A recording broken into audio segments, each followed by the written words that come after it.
I am going to rebuild a expansion team for 25 years to turn them into a dynasty. And this new franchise is the Halifax Mariners, another Canadian team with a ship logo. Now, I am no savant when it comes to making new teams, but I think I did my best. Some blue jerseys, some white away jerseys, black alternates, a pretty basic arena, but I do like the wheel at center ice. Tell me that's not fresh. And of course, I had to make a mascot, so let me introduce you to Biggie the Big Bird. Well, I'm the biggest bird, I'm the biggest bird. My goal with this new team, with this expansion, is to build the greatest dynasty in the expansion era. An era where back-to-back championships and three-peats are infrequent. But today, we will be winning back-to-back championships. We will be winning three-peats. We will be building one of the greatest teams of all time and one of the greatest franchises of all time. But we start with an expansion draft. We are in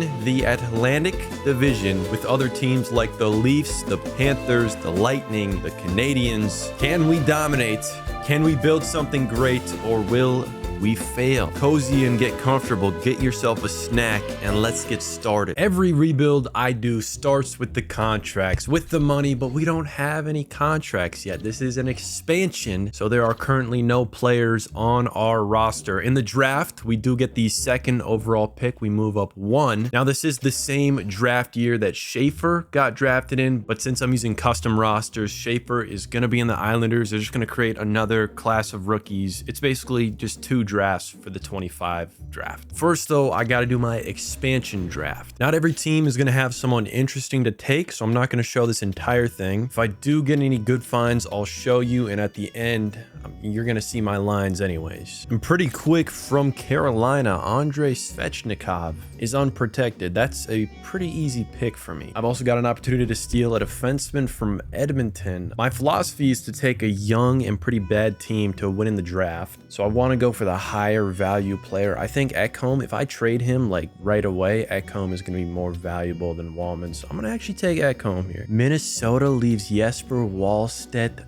unprotected. I would say that is a huge mistake by them. We found our goalie already. Thatcher Demko is also unprotected. I'm probably just gonna trade him. I have my goal of the future, but he should have some value. My last pick is the Winnipeg Jets, and I'm gonna take Cole Perfetti. That rounds out my draft. These are the boys I took. Some of them are staying, some of them are getting shipped out. It's time we get into the entry draft now. There are only 2 elite players in this draft, and we are a top 2 pick. That is what you love to see. Pick number 1 is a 73 overall sniper. We have an offensive defenseman at pick number 2, 73 overall as well. Wow, this is a buns class. I think I'm just gonna start trading some of my players. Right off the rip, I'm gonna try and trade for Shane Wright. I don't really want any of my players, but they're getting Ekholm, and I'll throw Beck in there, which isn't quite enough. But if I put a low pick on this, since this draft is kind of buns, I might just actually get rid of quite a few of my picks from this draft. Next, let me see if I can snag Marco Casper. I gotta find a new home for Dougie Hamilton, and after that, I gotta find a new... They're saying, by the way, they said they'll take that trade any day of the week, but I would much rather have the potential of Casper than Dougie Hamilton on my squad. I also got to find a new home for Drew Doughty, though. I'm going to try and snag Korchinski from the Blackhawks for Drew Doughty. A really good trade, some fair value going on here. We're going to have to add a bit more, though, because they are very uninterested. A couple of picks gets that to go. I think those are the only guys I'm going to sell for now. I do have a couple of other people I could trade, but I'd rather just get into the season and start this rebuild in earnest. Nothing really going on the rest of that draft, a couple of bums. Next season, we'll have Gavin McKenna, so that is very important to suck. Hopefully get up in the lottery. I mean, we're going to be a bad team regardless, and there shouldn't be anyone we need to re-sign. There's not going to be anyone available in free agency. The only thing I'm going to do before heading to next season is edit my trade block. I do not have a need for Thatcher Demko. Hopefully there's a home out there for him. Hopefully we get some trades. If not, Probably just gonna have to cook something up before the season starts. I didn't get any offers, so before the season goes, we're gonna have to do one more trade before we really get into the season. I'm gonna have to trade away Thatcher Demko. Oddly enough, Columbus does have an interest in a goaltender. I don't know exactly who I would take from the roster. Maybe Kent. I guess I'll just throw Kent in there. If that goes 1-for-1, I'd take it. We're gonna need to take a goalie though as well. I'll go for one of their younger goalies, Sergei Ivanov, 21 years old, 74 overall. He might turn into a bit of a backup for the Wall. It's not gonna go 1-for-1. I don't want to send any more of my picks away. I will throw a pretty unvaluable prospect and some very low picks, a 6 and a 7. That does get it done. We are now ready to start the first season of the Halifax Mariners. Here are the lines. We are primed for a first overall pick. Cole Perfetti, Shane Wright, Andrei Svechnikov, Kent Johnson, Marco Kasper, Mackie Samaskevich. That is our top 6. The boys are ready to go out and throw. Sam Girard, JJ Moser, Kesselring, Drysdale. We are ready for a top lottery pick. Between the pipes, Wallstedt, I am really hopeful about his future, but he's not ready right now and certainly not going to perform well with the people that are skating in front of him. This will be interesting. As far as the captains go, we don't have a actual captain, but we have William Karlsson, Jamie Benn, and Svechnikov, 3 veterans who are going to help the young core of this team until we get someone ready to take that leadership role. The Mariners are off for their first inaugural NHL season. Over a week into the season, we still don't have our first win, but we get it against the San Jose Sharks. Looks like we are going to be a bottom feeding team, which is good for us. Again, we got Gavin McKenna in this draft. It should be pretty stacked. I at least want a top 3 pick, and I think the way we're playing, we should be able to get a top 3 pick. Coming up on the trade deadline, somehow we're positive. Somehow we're an above 500 team. For some reason, the boys are playing like they really need to win, even though we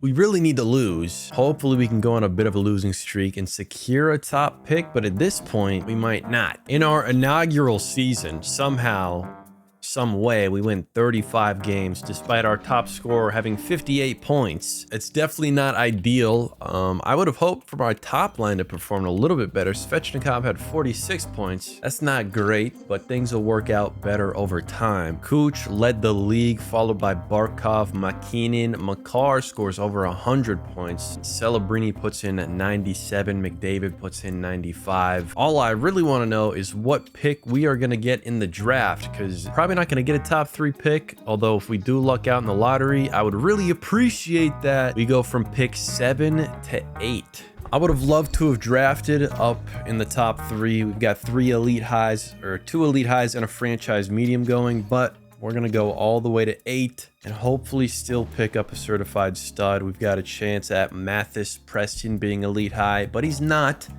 an elite high. I know that for a fact.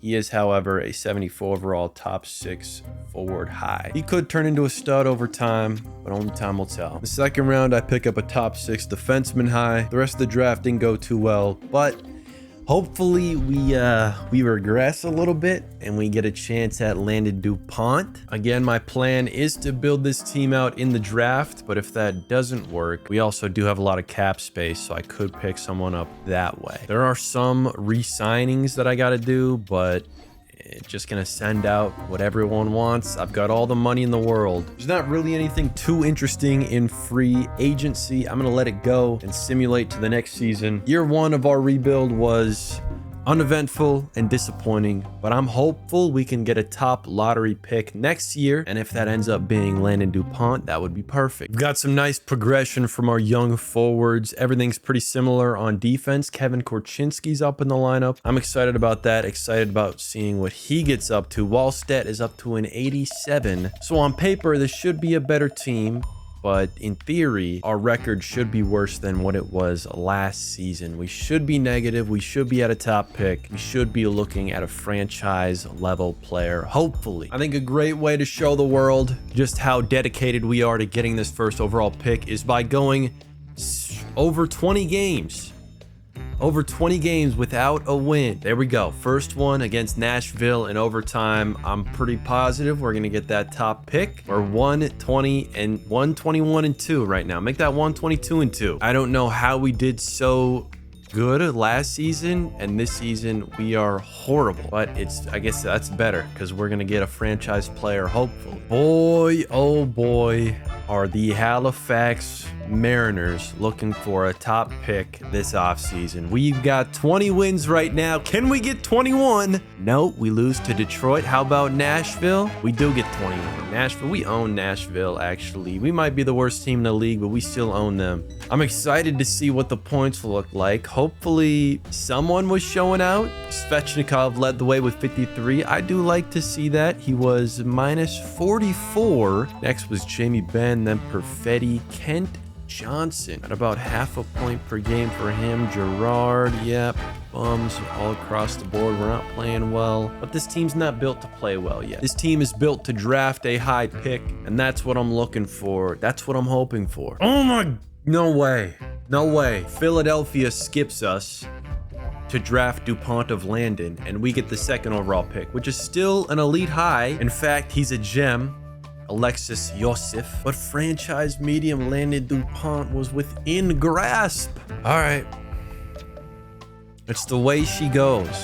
Landon DuPont goes first overall. He would have been a cornerstone of this franchise, but Alexis Yosef will remember that name. Remember the player who was drafted over him, and he's going to use that to fuel him, and eventually he will get his chance to shine. In the second round, we do pick up a pretty nice center playmaker. He might actually turn into a pretty good dog. You know what? This actually works out. This is just fine because I have a ton of defensive talent. I don't need Landon DuPont. I'm interested in building a great forward core. I don't need Landon DuPont. Pick up an elite medium goalie in round 6. That's a beautiful pickup. Would have liked to have drafted first overall, but sometimes it doesn't go your way, and that's okay. Back into re-signing. We still don't have anything too crazy, but Kent Johnson is up. He did just have a pretty good season, so I'll give him a good deal. Between the pipes, Wallstedt is also available. I would like him to be my long-term guy, so I'll give him what he wants. Shouldn't be too much else going on. Casper, Shane Wright, bunch of bridge deals. No huge contracts getting signed yet. Because honestly, Gerard kind of wants a huge contract though. I'll give it to him simply because I've got nothing else to spend this money on. But for the moment, we're not handing out any $10+ million, 8+ year deals. Nothing too crazy happening yet. Free agency again is not terribly interesting, and I still have no incentive to win right now. We're a rebuilding team looking to build a dynasty, and these things you have to take slowly and use some tact, some finesse. Rome wasn't built in a day, and this dynasty will not be built in a day either. Everything's staying very solid, very similar. When we suck, you know it, I know it, but we are making progress. We do have Maddox Schultz in this draft. I've drafted Maddox Schultz a fair amount, but I am actually using the tactics rosters, so he's not going to drop to 5. He should be at number 1.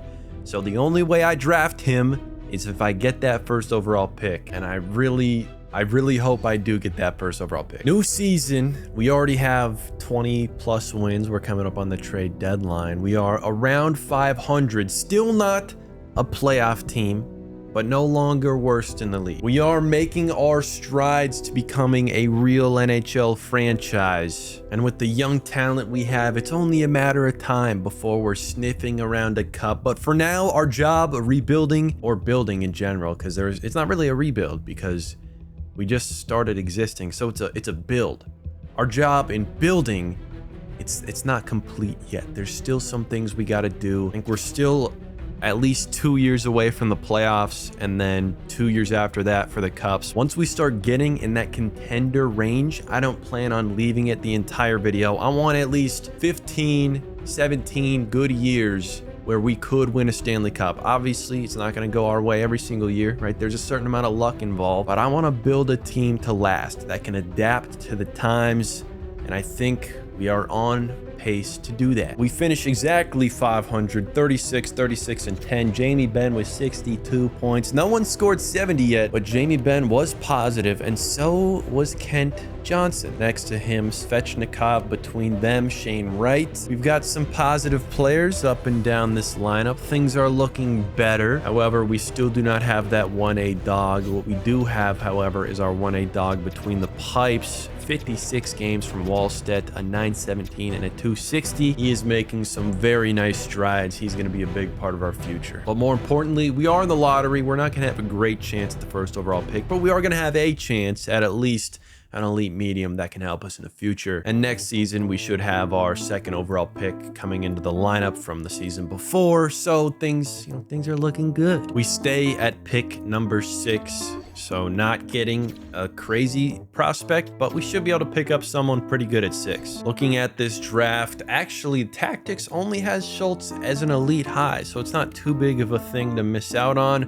Liam Pui is also a dog. I feel like he could honestly be an elite high. Maddox Schultz could be franchise medium, but I think it's gonna count it as a bit of a reach in the game, but I'm definitely taking Liam Pui. At 6, they're saying I'm reaching in the game. I think when that actually comes around in real life, that would be a steal to get him at 6. An 81 overall elite medium player. He's already got an ability baked in. He's going to be a stud for us. Next round, I get a 77 overall two-way defenseman. Another great pickup. Round 3, a 70 overall elite medium. This is an amazing draft. Round 4, an elite medium goalie. Oh my God. Banger after banger after banger. The rest of the rounds tapered off a little bit, but those top 4 picks, some of the best drafting I've ever done.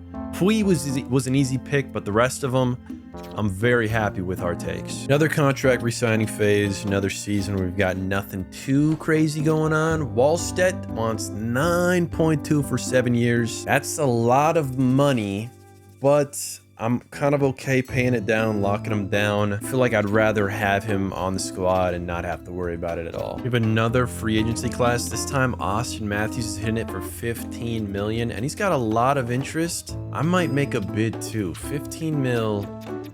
93 for 7 years. My last 25-year rebuild was with the Leafs, and Austin Matthews won 7 Conn Smythe, so I don't have the money right now, but I might make a trade and try and get in on this. I'm gonna trade Gerard around. I'm gonna try and get a first-round pick for him. Seems like Buffalo's willing to part with theirs. They're saying it's just a little bit low, so I'm gonna add a 5th. Hopefully that gets it done. It does. And now I'm gonna make a bid at Austin Matthews. He's not super interested, but if I crank the money up a little bit, I'm gonna go to 16 million for 7 years. I think I can get this. Austin Matthews says no, he goes somewhere else. Would have been nice to have him on our team, but I'm not too beat up over the Gerard trade. It wasn't really gonna work out anyways. And a first round pick is nice to have. We've got some new lines, and I think we have some appearances of who might be future stars of the Halifax Mariners. Alexis Joseph and Pugh of Liam. Both of them are power forwards, but they've already got some pretty good chemistry together. I'm putting my big dog, Jamie Benn, and we're putting together a greasy line 1. Full power forwards here to bust some balls. Line 2 is where Svechnikov, Shane Wright, and Kent Johnson are going to be, and then things are pretty rounded out. We've got some nice depth. I'm just waiting for these boys. I think they're going to turn into some real A1 players for this team. On defense, Korchinski is now my number 1 left defenseman. Hopefully he can be a dog too next to JJ Moser. In the AHL, we do have Roy Couturier, or Wah. He's 21 already, our elite medium guy. We took 2nd overall. I don't know when he's going to hit the lineup. I'm going to let him take his time. He's already an 82 overall, but if we do wait a little bit, maybe we could get a nice Calder with him, because I feel like we've got 2 people who could win the Calder on this roster right now. Just now passing the trade deadline. I think we're going to be a little bit below 500 this season, but should have a chance at a top pick. I'm interested to see how Pui and Josef did, but I do believe things are going to be upticking very soon. The season is over, and if we look at rookie scoring point totals, Alexis Joseph outscores Maddox Schultz by 1 singular point, but Schultz had 1 more goal, and Joseph was minus 23. This is a toss-up. I don't know who it's going to go to, but we also had Liam Pui up here as one of the highest scoring rookies. A good future for the Halifax Mariners. We take another peep of the league. Scoring as a whole is kind of down. McKinnon and McCarr lead the league. Then it's Quinn Hughes. 2 of the top 3 scorers are defensemen. And if you go down a little bit further, you'll find Evan Bouchard, who scored the same amount of points as Connor McDavid. Overall, I finished 34, 43, and 5. Still not touching the playoffs yet, but hopefully we can get another good draft pick. And I think it's 1 or 2 more seasons and we're there. We go from pick 4 down to 6, man. We just can't win in the lottery. Another draft with a franchise player, another draft we're gonna miss out. Hopefully we can find something good at 6. Would have been nice to have a top 2 pick, but I will say, even though I don't have any data on the guy I'm supposed to pick, Cameron Berezowski, I do have some confirmed information about Madden Denal, a great sniper on the right wing who is NHL ready, similar players Patrick Kane with 3 abilities. I also have a little bit of information about Juho Nyberg, who is also NHL ready, Patrick Kane style. I also had that Buffalo pick I traded for. I think I'm going to try and take both of these guys. But I'm going to start with Nyberg. If he's a dog, I might leave it at that. Elite sniper, 79 overall. I'm going to sim the next 3 picks, and if I can take my guy, I will. And I can. This might just be a bit of a loaded draft, but I'm going to trade up with Pittsburgh for the 10th overall pick and take a very interesting prospect. I got the 27th from Buffalo. I'm going to pair that with my 2nd rounder, and I need to fill the value up a little bit more. I can also give them a player, and I'm going to throw Kesselring in there. I gave him a pretty big contract that he's not really worth, so I think I'd rather have him. I'm going to dump him right now. Still not enough. I'm gonna put my 3rd rounder in there too, and another player, this time a prospect, just to make sure this can go through. I gotta also get a player from Pittsburgh, Chris Letang. I guess he can come retire. He's 42 years old. They're saying the value is just a bit low. I'm gonna get rid of my 3rd and put in a 2nd from next season, and this deal is done. I'm picking up 2 snipers in the draft, 2 dogs hopefully. And we've got a lot of young talent right now. Round 3, I also get another elite medium. Man, these drafts have been so good. Haven't got the top dog, haven't won in the lottery, but I think my picks have been pretty good. Unfortunately, Magnuson did snag the Calder. Maddox didn't win it. I'll take that. But we did win a Bill Masterton from Kevin Korchinski. I don't know what he won it for, but we take those. That's our first trophy in this build. Not a rebuild, a build. Our biggest notable contract is Andrei Svechnikov. A guy I took in the expansion wants 10 million for 6 years with a no movement. I'll give you 10 million for 6, but you're not getting that movement and you're getting traded. Just hasn't been pretty, his run with this team. Neither has anyone who I picked up in the expansion, except for Jamie Benn, who kind of just played his heart out. He had a letter on his sweater, but even he might already be gone. I don't know. I mean, check. He might have retired. Hell if I know. Next, I'm letting a couple of other people walk, but I should have some space in free agency. I can make a signing, or I can wait because I've got a lot of people who are going to need contracts pretty soon. But Evan Bouchard is looking for 20 million, almost 20 million. He's got a lot of interest in the org. 92 overall. I'll send this deal out, but you're not getting a clause. And with his amount of interest, he accepts right away. Okay. I'm probably trading Bouchard. I picked up Bouchard, and I'm getting Ivan Demidov. Not just Demidov. Give me Slavkovsky too, the Olympics GOAT, and send that deal. Trade accepted. Goodbye, Bouchard. Thank you for signing with us. That might hurt the reputation of me as a GM. Maybe won't get other free agents, but I'd rather have Demidov and Slavkovsky. Here is the new roster. Jamie Benn is gone. I still have Svechnikov. I have the money. I might as well keep him for a season or 2. I don't want to tank my reputation that much. But Demidov is out here. Josef Pui out here. Slavkovsky, he's here. Things are looking better and better and better around the lineup, except for defense, where we still have some issues. I do have some prospects, so things should even themselves out. Between the pipes, as ever, we are fine. And I think we're ready to make some strides. Speaking of strides, since the old guard is leaving us, I'm gonna assign some new captains here. I still don't think we got a guy for the C yet. Until Svechnikov leaves, he's gonna have an A on his sweater. Demidov, the new acquisition, he gets an A too. I'll give that to him. And then Josef also gets an A. We've got some youth in this squad now, a lot of youth in this team now. I would love if we could really like sneak in and get lucky with contention. I would love to hit at least one cup with Svechnikov, just because I want to win someone with I want to win with someone that I actually drafted in the expansion, which could be JJ Moser, could be Svechnikov. It's probably gonna end up being Wallstedt, but for the most part, I just picked up people and then traded them, and now no one that I picked up is really a core part of my team. Not to say that they're not part of the team, right? Johnson is here, like there's guys here, but for the most part, they're role players and depth players. So hopefully we can win a cup with one of those three, making, you know, a big impact, a really good feel-good story, a bit of a revenge story for not getting protected by their team. All right, it's a new day, day 2. The season is over. We did not make the playoffs. We're still not a good team. About 5 seasons deep, we haven't even sniffed a 70-point player or a playoff appearance, but I also have had a coach that's more of a teaching guy. I'm gonna try and pick up some real competitive coaching, try and fix these lines up, get this progression going. Dynasty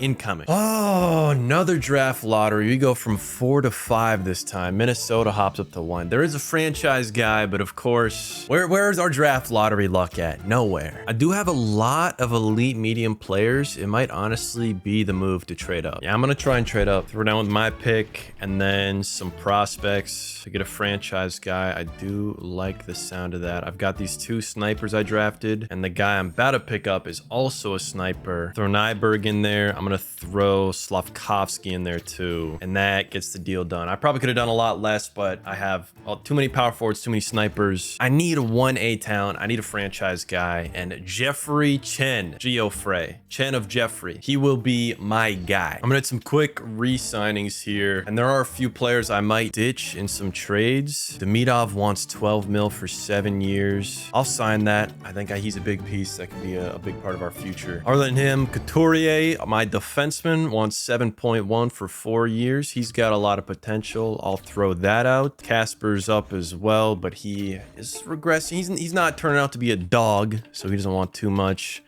I think those are my only huge contracts aside from my goalie, elite medium goalie that I drafted, now wants an entry deal. That's pretty much it. I'm gonna just do the rest of these off camera. Free agency sees Braden Point going up for almost $10 million for 2 years. I'm gonna send that deal out. I'd like to have Braden Point as a depth guy for a minute. Will be kind of sick. He does accept. Hopefully he can help us get into the playoffs and start really competing. I'm gonna dump the Svechnikov and Ivanov contracts, pick up Magnuson from the Oilers, who should be able to do similar to what Svechnikov does, except he's getting paid half the amount of money. And that is the last move before we go to a new season. I'm expecting playoffs. I've got a new coach. I've got Chris Knobloch, the knobhead. Things are turning around. I promise you. It's only a matter of time before we start winning cups. And I'll say for this video, I haven't put a number on how many I want to win yet specifically, but I think at least 7, right? At least 7. All right, here are the lines. I'm pretty happy. This first line, I think, is the first line of the future. Demidov, Shen, Pui. All very young, all very talented. Next, I got Magnuson, Josef Denault, another group of young guys who I do definitely believe in. This time we've got Braden Point to bring a little bit of firepower to this third line, who also is surrounded by a little bit of young talent in Mattis Preston, with Cole Perfetti on the other side, and then Marco Casper, Shane Wright, and Kent Johnson lock down the fourth line. On defense, I still don't have my 1A guy. I'm hopeful that Roy Couturier can become that. It could be Roy, could be Wah. I don't really know. It does say Chris Knobloch is a favored coach of his, so he might ball out. Outside of him, it might be worth trying to pick up an absolutely nasty defenseman in the draft or to trade for someone crazy. But between the pipes, as always, we still have Wallstedt. He's 27 now, in his prime. He's gonna lock down. I think we're finally putting a team around him for him to actually perform well, and overall,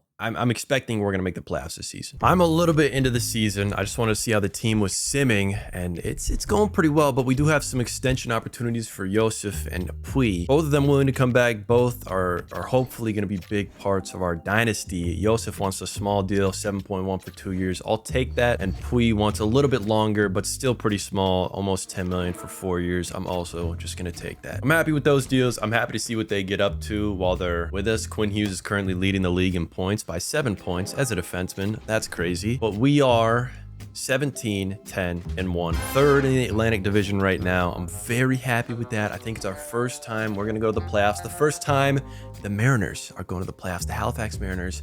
And I don't think we're going to win a cup, but I do think it's refreshing to see some progress. Passing the trade deadline, I'm not going in 34, 18, 11 right now.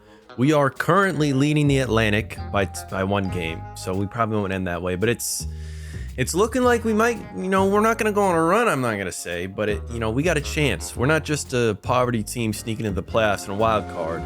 We could be contenders. 43 wins, 11 overtime losses, enough points to get us into the playoffs, but only 61 from our top scorer, Ivan Demidov. Next up, Braden Point, then Pui, then our franchise guy with only 42. I don't know if that's enough for him to get a call. He's a 90 overall now, but he did put up 27 goals, led the team, and he was +9. I'm happy to see that. I think it's a sign of good things to come, but I really hope he gets the Calder because I do have a little challenge on him. The #1 scoring rookie, Marcus Nordmark, 22-year-old rookie, put up 61. He wasn't even close. So it's looking like we're going to have some late bloomers. Overall, the production is going to be late. We've got just a depth group, I guess. Not really high scoring, but we're in the playoffs. Round 1, we've got the Toronto Maple Leafs.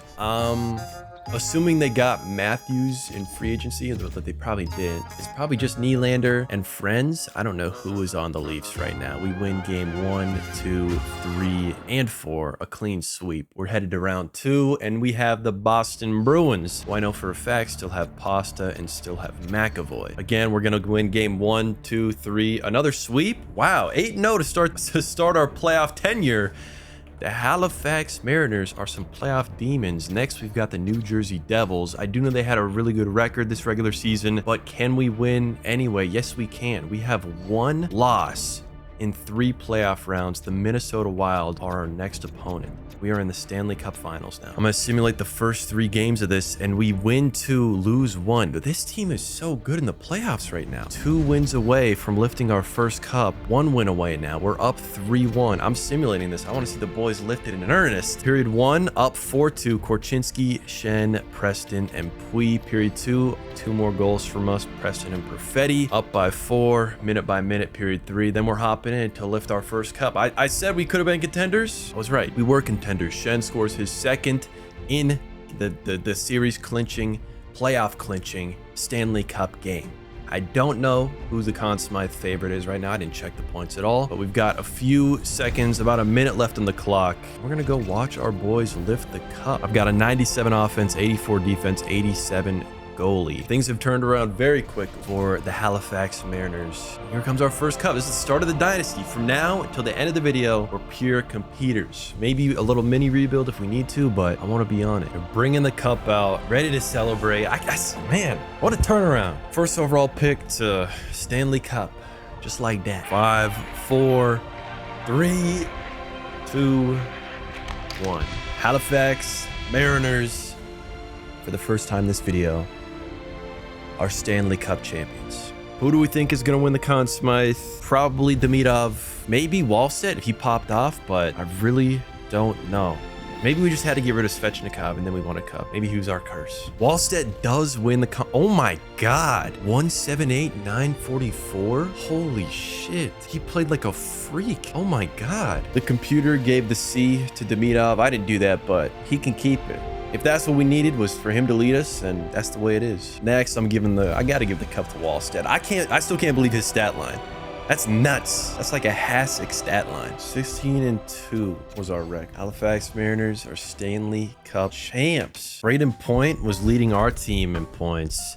McDavid was leading everyone in only 17 games. This is a bit of a rough draft class, and I don't have a great pick, but I do have a couple of contracts that I just re-signed that I don't really want to pay out, so I am going to trade them in the draft right now. I'm going to trade Perfetti and Drysdale for Denton Matijek. I'm also going to throw in another player just to make it fit. We need to sweeten the value just a touch, and then the deal, I'm going to go 7th round. I think 7th round is going to fit. the deal is done. Not a bad draft, nothing too crazy. Maybe a couple of players that might help us out in the future, but I don't know how many players we're gonna pick that are gonna be great because we're not lottery picks anymore. I've already done a lot of my re-signings, so I don't have too much to do except for Preston. He wants 3.6 for two years. He was just a dog in the playoffs, wasn't he? 20 points, 18 games last playoffs. He wants 3 mil for 2 seasons. That's a deal I'll easily take. Pretty easy re-signing. Got to keep everybody.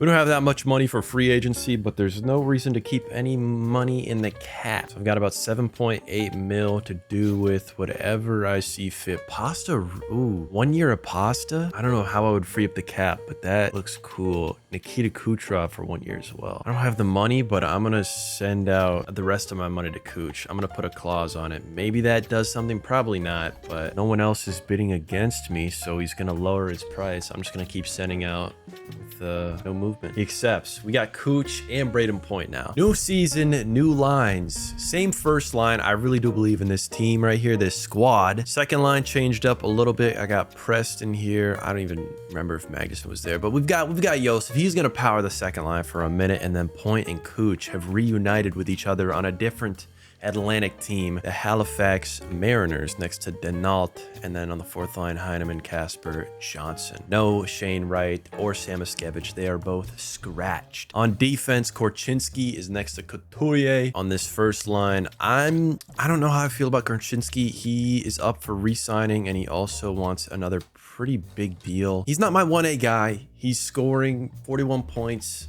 I don't know.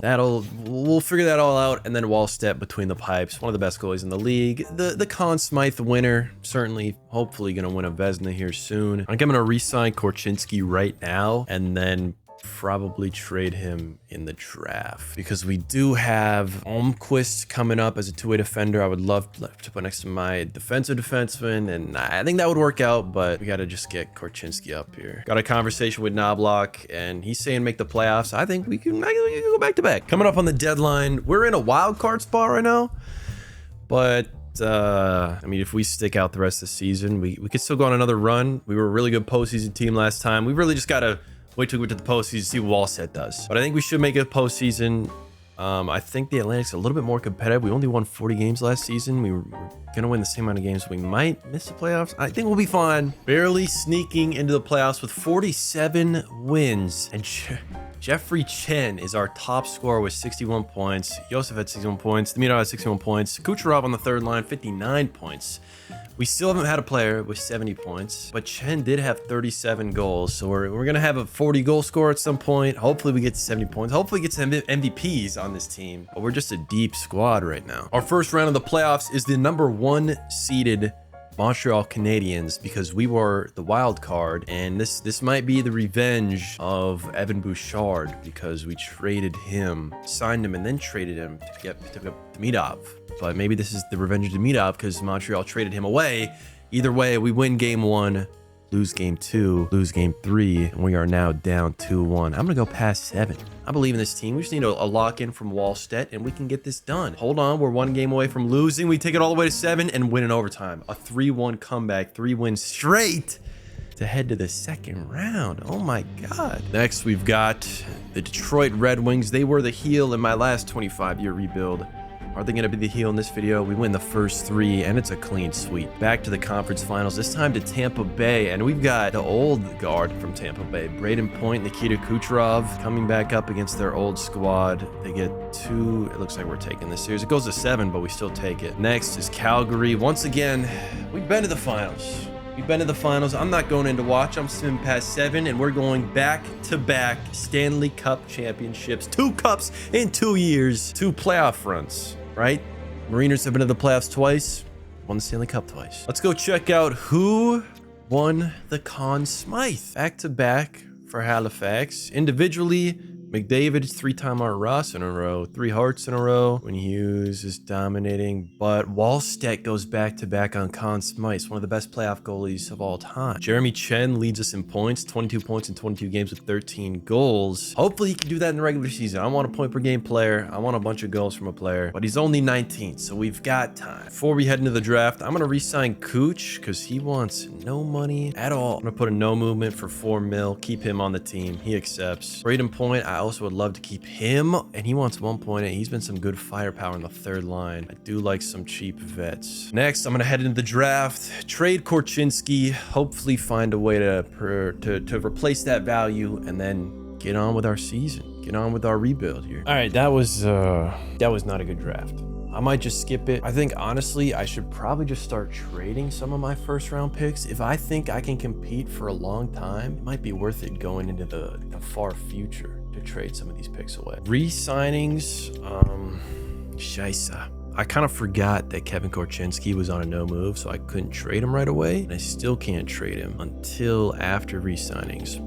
So we might get a little bit tough here, but I'm going to just try and bring everyone back. The only big deal I really need to prioritize is, again, this elite medium guy. He only wants 3.5 for 3 though. We should be just fine. Jordan Spence does want 6.2 mil. Because I have the cap, I might just send that over and then shop him. And actually, I might just let everyone here walk and then take that 20 mil into free agency and look for someone really good, except for Emil Heineman. I feel like he usually does pretty well. 8 minutes, 41 seconds a game. 16 goals, 14 assists. That's a good 30, cool 30 points. I'm gonna bring him back. Casper also wants a pretty good contract. If I put a clause on this and bring it down, I'll bring him back as well. Everyone else I'm letting walk, and then I'm taking 16 mil into free agency. I can't sign a long contract because my franchise guy, Jeffrey Chen, it is his last year in his deal, so he's gonna need a bag. But I should have enough money to get, you know, another vet on 1 year, maybe Brock Besser. Or I could go Nylander for 2 years, 12 million. That looks interesting. Let me see how this cap is gonna work out. I think the money will be fine because I'm gotta get rid of Kent Johnson. He's getting paid $6.7 million. Shane Wright is not playing in the lineup. He's getting paid a bag. Who else? Korchinski is also going. Yeah, I can definitely get Nylander for 2 years. I'm gonna throw full-on no move, send out 2 years direct asking price. Hopefully he takes that. I don't know how much demand he's gonna have, but he accepts. He's probably gonna go on the third line. Maybe he'll go second line. I'm trading Korchinski and Johnson, 2 players I've shopped around for a long time at this point. I can't find anywhere for them to go. I'm gonna just get the first round pick from Buffalo. Just get him off the books. That took so long. I still think Buffalo, they've had some money problems. Their roster's not great, but it's not bad by any means. There's a chance that pick turns into something special, but mostly I just want to be able to re-sign my guys right now. And that's going to start with Chen, who wants a 1-year contract. I'll give him a bridge deal. That does help me out just to kick it down the road a little bit. I've got a ton of people who I'm paying, who I'm not going to be paying in the future. It will free up the books from some guys like Shane Wright and whatnot. Joseph is also expiring. He wants 9 million for 3 years. If I put a no movement, can I kick it up another year? Maybe 2, make it 9.2 million for 5, and he accepts. I like that deal. Those are the 2 deals I wanted to sign. Now we're heading to the next season. New season, new lines, same first line. Again, now Nylander's on the second line next to Joseph and Preston. Then similar things up and down. Defense, we have taken a hit. Obviously, Korchinski is gone. Still no replacement for him yet. I'm going to put Almquist up there with Couturier. Things do look pretty tough, but in the past 2 playoffs that we had, it didn't matter because we have Jesper Wallstedt, the 2-time Conn Smythe winner, in between the pipes to help us out. Hoping for a player above a point per game. That would be pretty nice. But either way, I mean, you can't complain when you're winning Stanley Cups. Coming up on the end of our potential 3-peat season, we just clinched the playoffs, but we also might clinch a President's Trophy. If that's the case, if we want to start our little dynasty with a 3-peat, then we're gonna have to break the President's Trophy curse. For the first time in this video, we do win 50 games, and it does look like we are gonna win the President's Trophy. Round 1, we have Tampa again. Another chance for Braden Point and Cooch to get some revenge, but let's go see the individual stats. Demidov, 77 points, almost a point per game, first 70-point score. The whole first line scored 70 plus.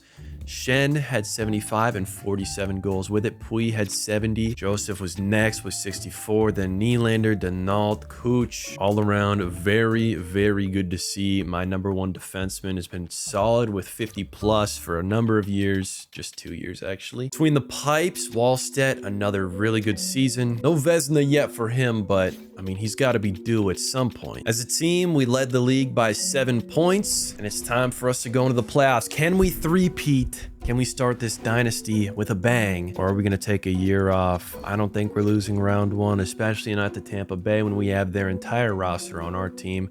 Although they do win the first 2 games. We win game 3. Can we bring this series back? Yes, we can. We win it at 6. A little bit scary at first. Next, the Red Wings. I already said they were the heel in my last 25-year rebuild. They are not going to be the heel in this video. And I'm going to make damn sure that we win game 1, 2. I didn't see the score. That, oh my God, it's going to 7 and we lose. We're out of the playoffs. From the President's Trophy to out of the playoffs. Not even reaching the conference finals. Round 2. The Detroit Red Wings are forever my greatest enemy. We miss our chance to three-peat. The dynasty, it's not over, right? We still got a President's Trophy. We still got hardware, but we are not going to win our first three-peat off the rip. I'm still hopeful we can pick up a three-peat, but I don't know if we're going to win 7 straight like I did with the Leafs. If I take a look ahead at the contracts, Shane Wright, despite not really playing in the NHL for a minute, he's 29 years old. He wants $1.3 million, maybe 2 years for 1.5-ish. I don't see why I shouldn't put him back in the lineup for those years. Or I could honestly just ship him away in a trade. Either way, I'm taking that deal. I'm keeping him on the roster. Denault, who just had a pretty good season, wants $11 million. I think a lot of his production might have came from the players he was playing with. I don't know how much I can keep him on the squad, because what's the next deal gonna be? And I still have to pay other people. I think I might ship Denault out. Either way, I'm sending that deal over. Matty Chuck wants a crisp 10 mil as well. I'll send that. I'm gonna have to make some uncomfortable moves in the draft and make some trades, but I'm gonna do that tomorrow. All right, new day.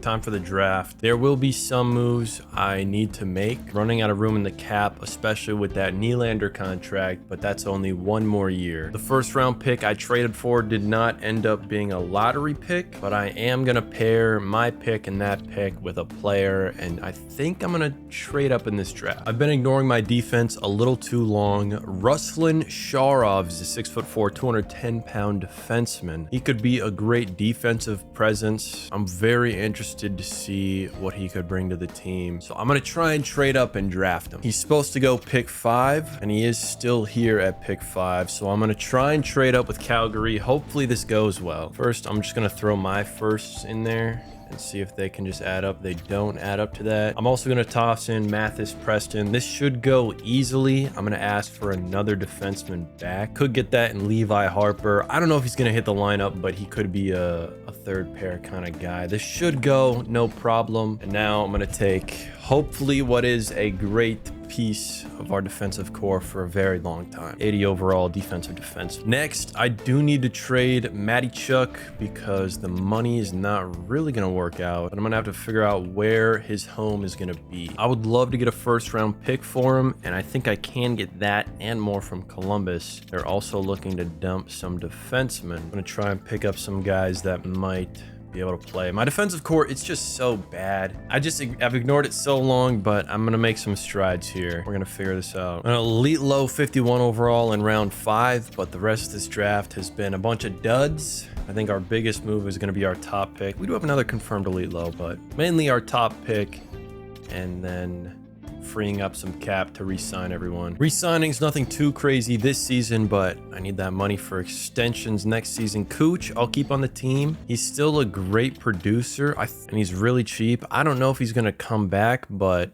I mean, 54 points plus 26 last season is great to have. Samoskevich wants no money at all, so there's no point in not keeping him. I don't know if I want to sign Sharov straight up or let him cook for a few years and then sign him. I feel like I just traded for some defensemen that are going to be a similar overall, so if I wait, I think I might just let him cook for a few seasons, then sign him and bring him over. Kucherov is going to stick with the team. And now we're going to free agency. I'm not planning on spending any money in free agency unless it's for a 1-season deal, because the rest of the money has to go to getting Shen on a long-term contract. Mitch Marner wants 12 mil 1 year. Could pick up Mitch Marner if he wants to take a serious pay cut in lieu of a movement clause. I mean, he's got a ton of interest in the org. Depending on the offers he gets, he could accept. He does accept. We are going to pick up Mitch Marner at 36 years old. I just love to pick up those aging vets. We are in a new season, but before I look at the lines, before I sign Shen to a new contract. I do want to take a quick peep at the record book for the Mariners. I haven't checked this out yet. Seasons played, Marco Casper is our longest tenured vet, along with JJ Moser. Both of them were from the expansion, or Moser was the expansion. I'm pretty sure I traded for Casper. Shen is the current leader in goals, but he's -1 from Kent all time. Ken Johnson is also most points all time,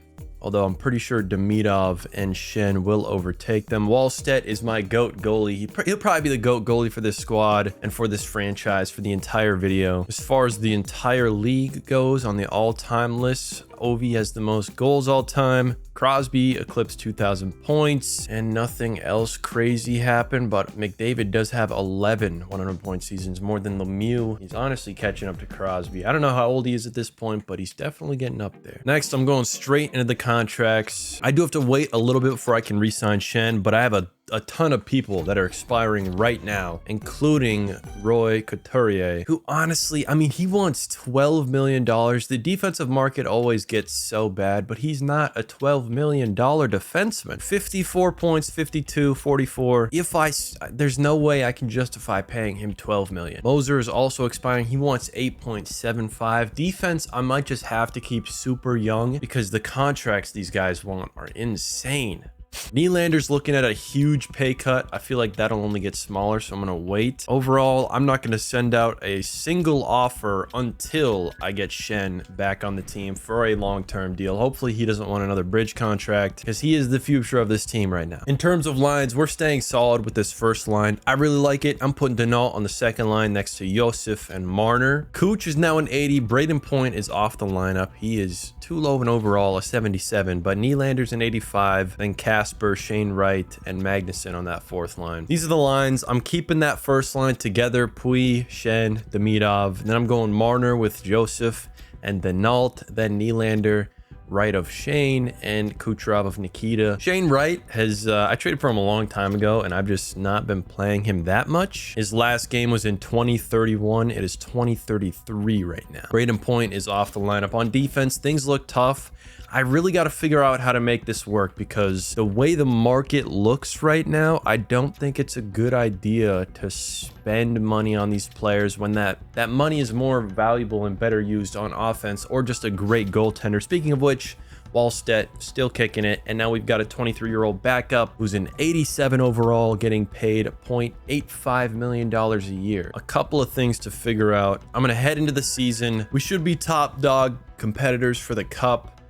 I just don't know. The defense is always so tough in these rebuilds because I think the way EA built the sim engine out, it just doesn't work well for the defensemen. They cost way too much money. Their production is never that great, and their value also is just never what they cost. But at the same time, you can't just go without a defensive core unless you have really good goaltending. Jeffrey Chen is up for an extension finally. 8 years, 15 mil. That's perfect. Put a no move on that, take the money down as much as I can, and that's just the dream deal. For a guy who's 21 and a 94 overall already, keeping him on this team is a must. I'm gonna go 14 flat with a no move at the end. He's gonna be here the whole time. This is our future of our offense. Jeffrey Chen, sign that deal. In the season, we just passed the trade deadline. We might be a wild card team. We are honestly close to just not making the playoffs at all, which is not where you want to be after winning 2 Stanley Cups, then a President's Trophy. But I'm not worried at all. I see the glaring errors with the defense. I think as much as Chris Knobloch has led us to 2 chips, he's also not,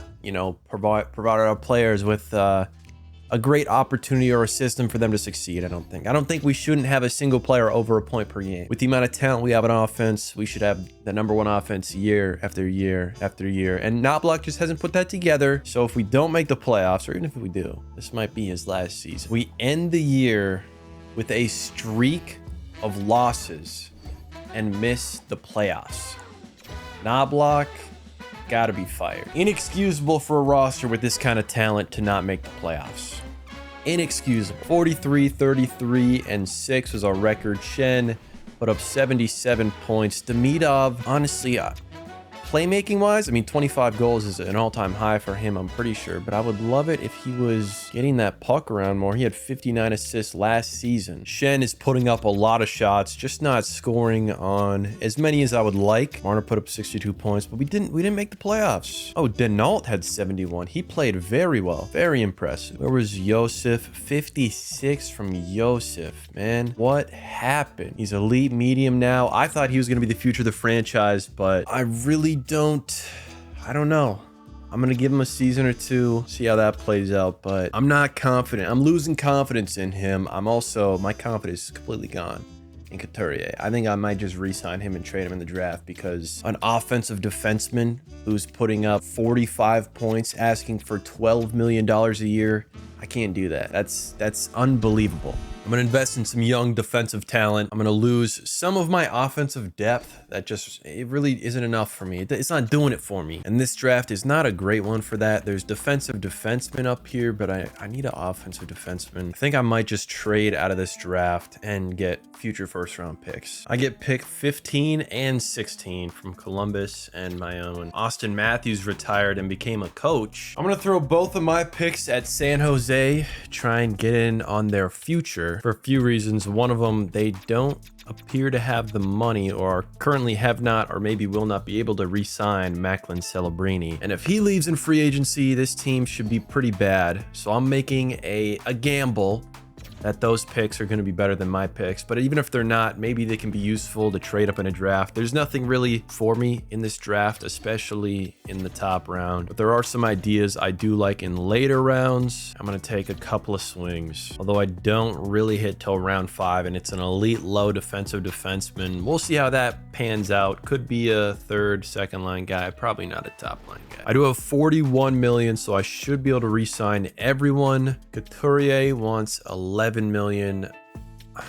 I'll give him the money, but I'm taking the clause off. Actually, let me make sure I can sign everyone else first. Looks like everyone else is going to be coming back. Moser only wants 1 year at 7.3. I'm fine with that. He doesn't have too much interest in the club, but I'll bring him back on that. I'm taking the clause entirely off of Couturier. I'm going to send this out. Hopefully he says yes, and when he does, I have no real need to trade him right now, but if I do need some money in the cap, he's the first to go. It's just not worth the price tag. Everyone else here, I'm gonna let walk.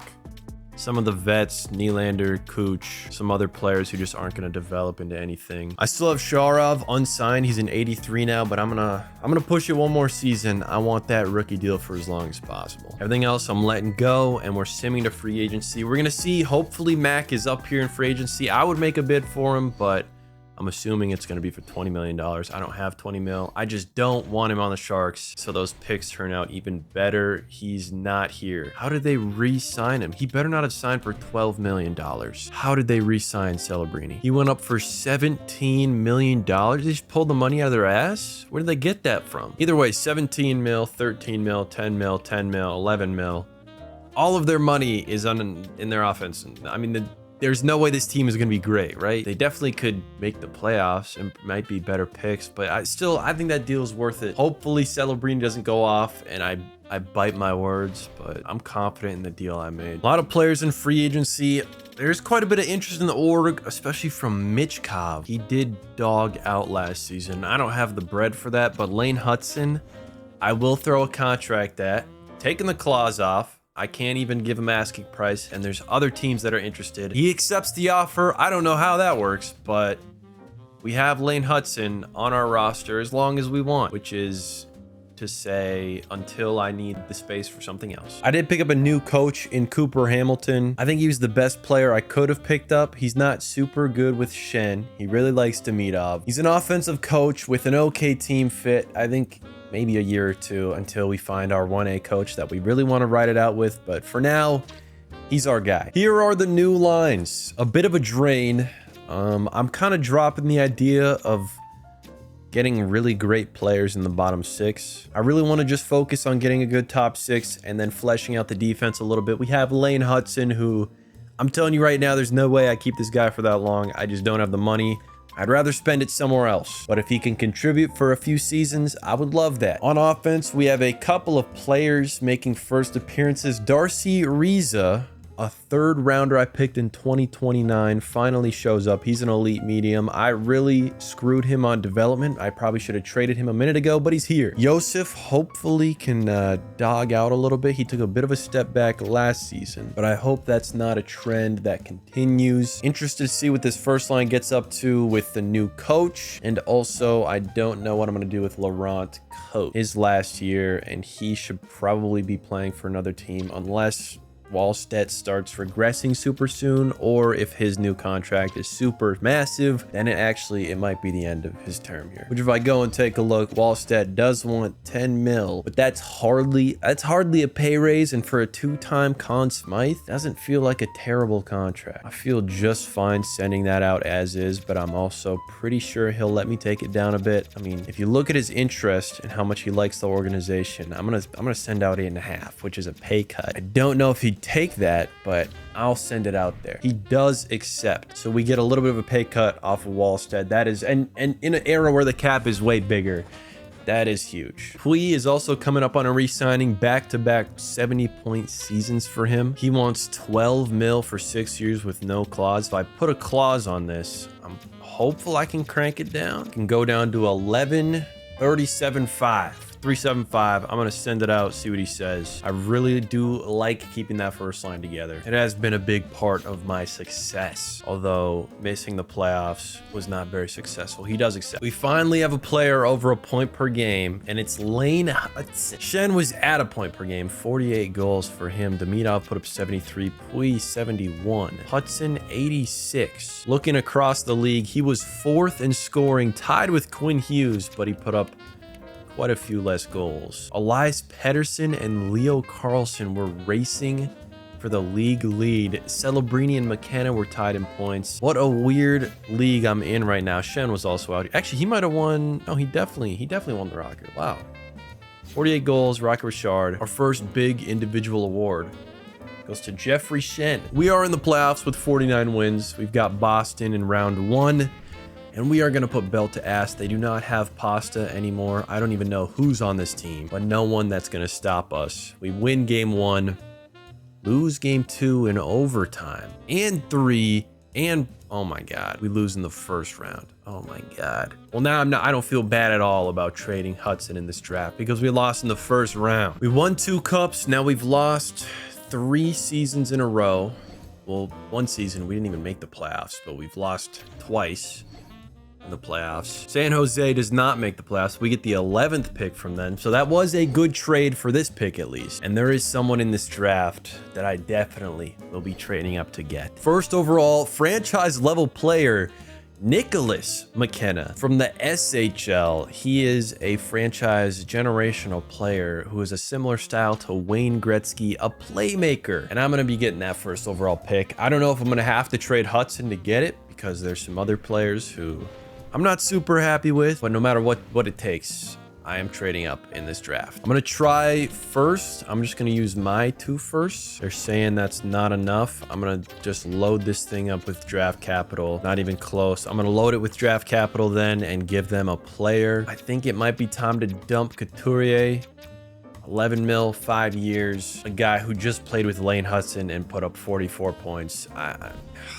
You're just not worth it. You got to go. I'm going to take my other picks out. 2 firsts, Couturier, still not enough. And then they would be over the cap. That might actually be an issue. I'm going to put my first in from next season. Not enough. And then I guess we're going San Jose's first from next season. 4 firsts and a pretty good defenseman does not get this deal done. I really want this player though, so we're throwing Lane Hudson in. 92 overall. Nashville be over the cap. That's an issue. Oh no. Who are they paying? What are these contracts? You just give money out, I guess. I'll take a contract off their hands. Trade accepted. I get to keep my picks, I guess. And I get Nicholas McKenna, right wing playmaker, 83 overall, franchise player. I'm going to take my picks. I got pick 11 from San Jose, and we've got a potentially elite medium 2-way defenseman. I would love for this to work out, but we don't have that much scouting data. Elite medium 2-way defenseman, only 65 overall, but I do love that pickup. Do need defensemen on this team. My next first round pick, we've got another defensive defenseman, potentially an elite medium. I could take this confirmed goalie right here, but goalie's not my issue right now. And they don't end up being elite medium. I think they could still make the roster, but just not as optimal. Nothing too crazy. A few elite lows later on, but overall, another first overall pick, a franchise guy. Franchise guys don't come too often, so having 2 on the roster, it's going to be big for us. In re-signings, I'm finally going to sign, period, my defensive defenseman to a rookie contract for 3 years. Hopefully this is just a great deal, and then at the end, he wants to take a reasonable long-term deal. That would be awesome. Moser is getting really old. He still wants $6 million. Are you kidding me? What is with these defensemen, man? 7.7? Almquist, you've been a bum. My backup goalie wants a little bit less than 3 for 2 years. I'll send that out. Magnuson wants 10 mil for 4. What is going on? Who do you think you are? What did you just do that season? That was so crazy. I mean, okay, almost 60 points, 55 points, 26 goals. That's good. That's not 10 mil good, but that's also not a player I can just let walk. Moldek, the guy I just traded for, who is an offensive defenseman, his goal is to score. 29 points he had last season. And how much is he going to ask for? 30 years old, by the way, almost 7 mil. No, you are not getting that contract. I mean, I might just let these guys walk and do something for. I don't even want to bother with them. Casper will be reasonable. I'm going to let him walk. Fuck him. Dude. Like, where do you get off asking for that kind of money? Before we head into free agency in the next season, let's look at some awards. We did win a few, okay? Lane Hudson, rest in peace, he's already off the squad, but he won the Norris with us. Wallstat wins his second Jennings. I don't know if I showed that earlier, but he did win a Jennings. And Shen wins his first Rocky Richard. I think he can win plenty more of those. If we dive into free agency, we have 14 mil. One of the offers, I didn't even see it. I wasn't even looking. I simulated a few days. Free agency sees Cale Makar looking for a 1-year deal. I'm all over this. I'm all over this on asking price. Yes. I feel like Cale Makar is still going to sim like an absolute stud. Will Cooley wants 3.4 mil for 3 years. Perfect. Replace some of the guys I let go. I like that. I really like that free agency. Here are the new lines. Pui, Shen together. Demidov is gone. On the second line, I'm putting McKenna next to Shen. He's my playmaker of the future. And Denault, Yosef, and Demidov is honestly a really good line. I do think the way Pui is going, obviously he just signed a huge deal. He's had 3 70+ point seasons in a row. I think he deserves it. I think that'll work out fine, but I'm not sure. I'm having my doubts. Everything else is pretty similar. Cooley on that third line. On defense, I've got my big defensive defenseman up in the lineup now next to Cale Makar. Couturier still on the squad, still getting paid way too much money. He's ready to be sold, as well as Magnuson also getting paid way too much money. McKenna, I really want him to win the Calder. If we can do that, he'll get a nice boost to some attributes and his potential. But I think overall, he should really have it locked down. Jim Montgomery is my new head coach. He says we're good enough to compete for the cup this year. I'm going to agree with him. It's been 3 years since we've been at the peak, but I think we're ready to go back, not just right now, but for a long time with our new franchise guy. I'm very excited to get this done.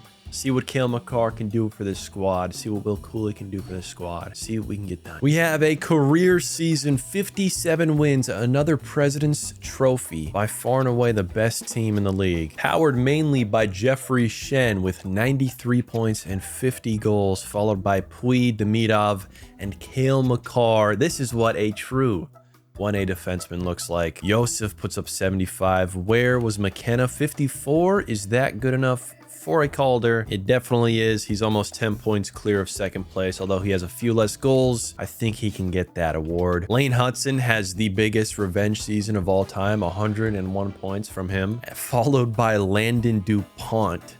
The 2 top scorers are both defensemen, and then it's Jeffrey Shen, who scored 50 goals, and then it's Brandon Hagel. This game it's just weird. I don't know if I've ever seen Landon DuPont pop off like this. I don't know what that contract he signed is, what that extension is. He was already getting paid 13 million, but clearly he's worth it. Wallstedt's put up a few Vezina-worthy seasons. I don't know if he's going to get it, but he's probably going to get another Jennings. He played 75 games, 52 wins. That's got to be close to an all-time record. It is. That is an all-time record. 52 wins, the most in a season by a single goalie. Jesper Wallstedt, he better win that Vezina. Round 1, we've got Toronto. I believe we played them in round 1 when we won our first cup, so I would love for history to repeat itself. I would love to reclaim the top, the pinnacle of NHL, the Stanley Cup. We win the first game, then lose the next 2, bounce back in game 4, take the lead in 5. We go all the way to 7, but this team is here. We're experienced now. We don't need to get hot. We have experience to rely on. Round 2 is the Ottawa Senators. We're going to win game 1 in overtime, and then 2 and 3, and take this series in 5. Next up, New Jersey. We also played New Jersey in our first Stanley Cup run. Another group I think we should beat. We win game 2, lose the next 2, and overall take it in 6. Now we've got Anaheim. This is our chance. I'm doing the first 3 games. We're taking it slow. We win game 1, then lose the next 2. Game 4, we win, tying the series. I'm thinking this one's going to go to 7. Maybe we win the next 2, but I think it goes to... No, we lose the next 2. We lose in the Stanley Cup Finals. After winning the President's Trophy, we can't take it all the way home. We do get a Calder, though. Nicholas McKenna, in his inaugural season, goes all the way up to the finals. I think with him getting better, I think we'll be back. Although that does hurt. That is heartbreaking for our squad. Shen was putting on the performance of a lifetime, trying to drag this team across the line, but they just couldn't get it done. McKenna, a little bit inexperienced, only 15 points in 24 games, but he'll get there. Individually, we don't pick up anything but the Calder, right? We get no Vezina after the record-breaking win season. Wallstedt still doesn't have a Vezina, and then we get a Ted Lindsay from Shen, voted as the best player by his peers, and another Rocket Richard from Shen. No MVPs yet, though. No Lindsay, but we are making progress. Our San Jose pick is the 16th overall, which is just fine because there's not a franchise guy in this draft. Matter of fact, I might just trade out of this one as well. If we view retired players, we're getting to that point where it's a lot of the guys we know today. Nylander, Aho, Keller, Kaprizov, Natchez, Thompson, McAvoy. A lot of them leaving the league now, getting to the end of their careers. We're into the NHL entry draft on a new day in real life. It's day 4, and I do have a pretty tough decision to make. While off camera, I was looking through some of my contracts, and Denault, who has been a pretty big part of this rebuild, I drafted him 10th overall. He's been a very solid producer, a great goal scorer, but also a really money-hungry player. This is his last year on an $11 million deal. I just re-signed him off camera for like 15 mil. While he is a great player, he is not a $15 million player. I'm going to trade him for Jason Horkoff, who was on the last year of his entry deal and is already extended for like 7 mil for 3 years. He's a very similar player, just younger, earlier in development. He could turn out to be better or worse. I don't know, but he's only 21. I think I'm just going to do this 1 for 1. It's just a younger guy for an older guy. It does go through. I think that's a pretty easy trade to make. Denault was a good player, just asking for too much money. I do have 2 first-round picks, but I'm going to trade up and try and take Torsten Ackerstrom. Two-way defenseman, 6'2", similar style, Victor Hedman. He looks great across the board. NHL ready, elite medium, right-handed, right defenseman. I really like the look of this kid, and we're going to try and pick him up. I think I just put my 2 first rounders in here, throw a few other picks in, and we get it done. Hook up a perfect player for us, hopefully a long-time great defender. I'm gonna let him cook up for a bit and then bring him up to the league. Also snag another elite medium goalie and an elite low offensive defenseman. See if he hits the lineup at some point, maybe 5 or 6 years. It's always good to have young talent. I'm happy with that draft. Defenseman, I think it's just hard.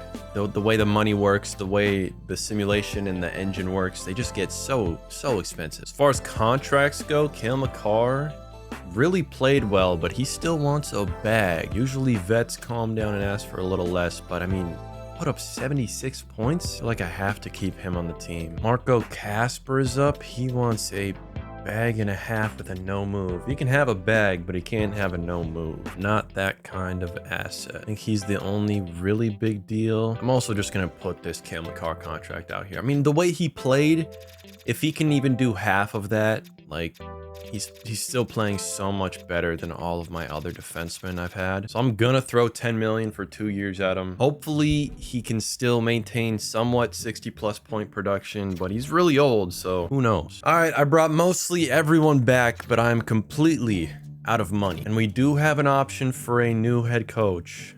Rod Brindamore has great chemistry with basically everyone on this team. Schenn and McKenna, not nearly where I would like them to be, but when the fit is this good, I feel like you just have to take it. Free agency, a lot of people with some interest in our club, but I am broke. I think with all the adjustments I made to my team, on paper, we're slightly worse, but again, McKenna is a dog, right? He's gonna be a lot better this season. And Jeremy Chen is really coming into his prime. I still think we're fine. I think we're not at our peak yet, even though we're, winning President's trophies, going to the finals.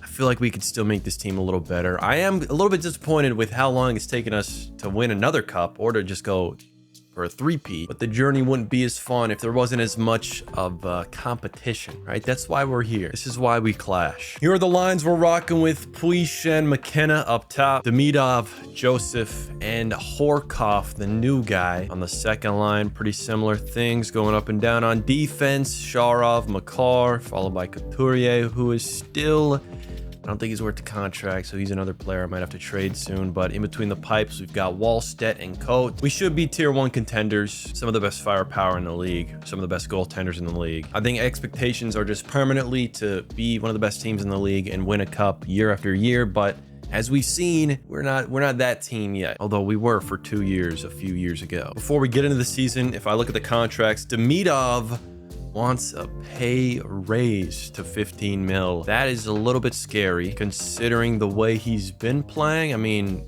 80 points, very good, but 15 mil good? I don't know. Some game time decisions are to come. Coming up on the trade deadline, we are dominating. This is a A1 team. Probably gonna win another President's Trophy.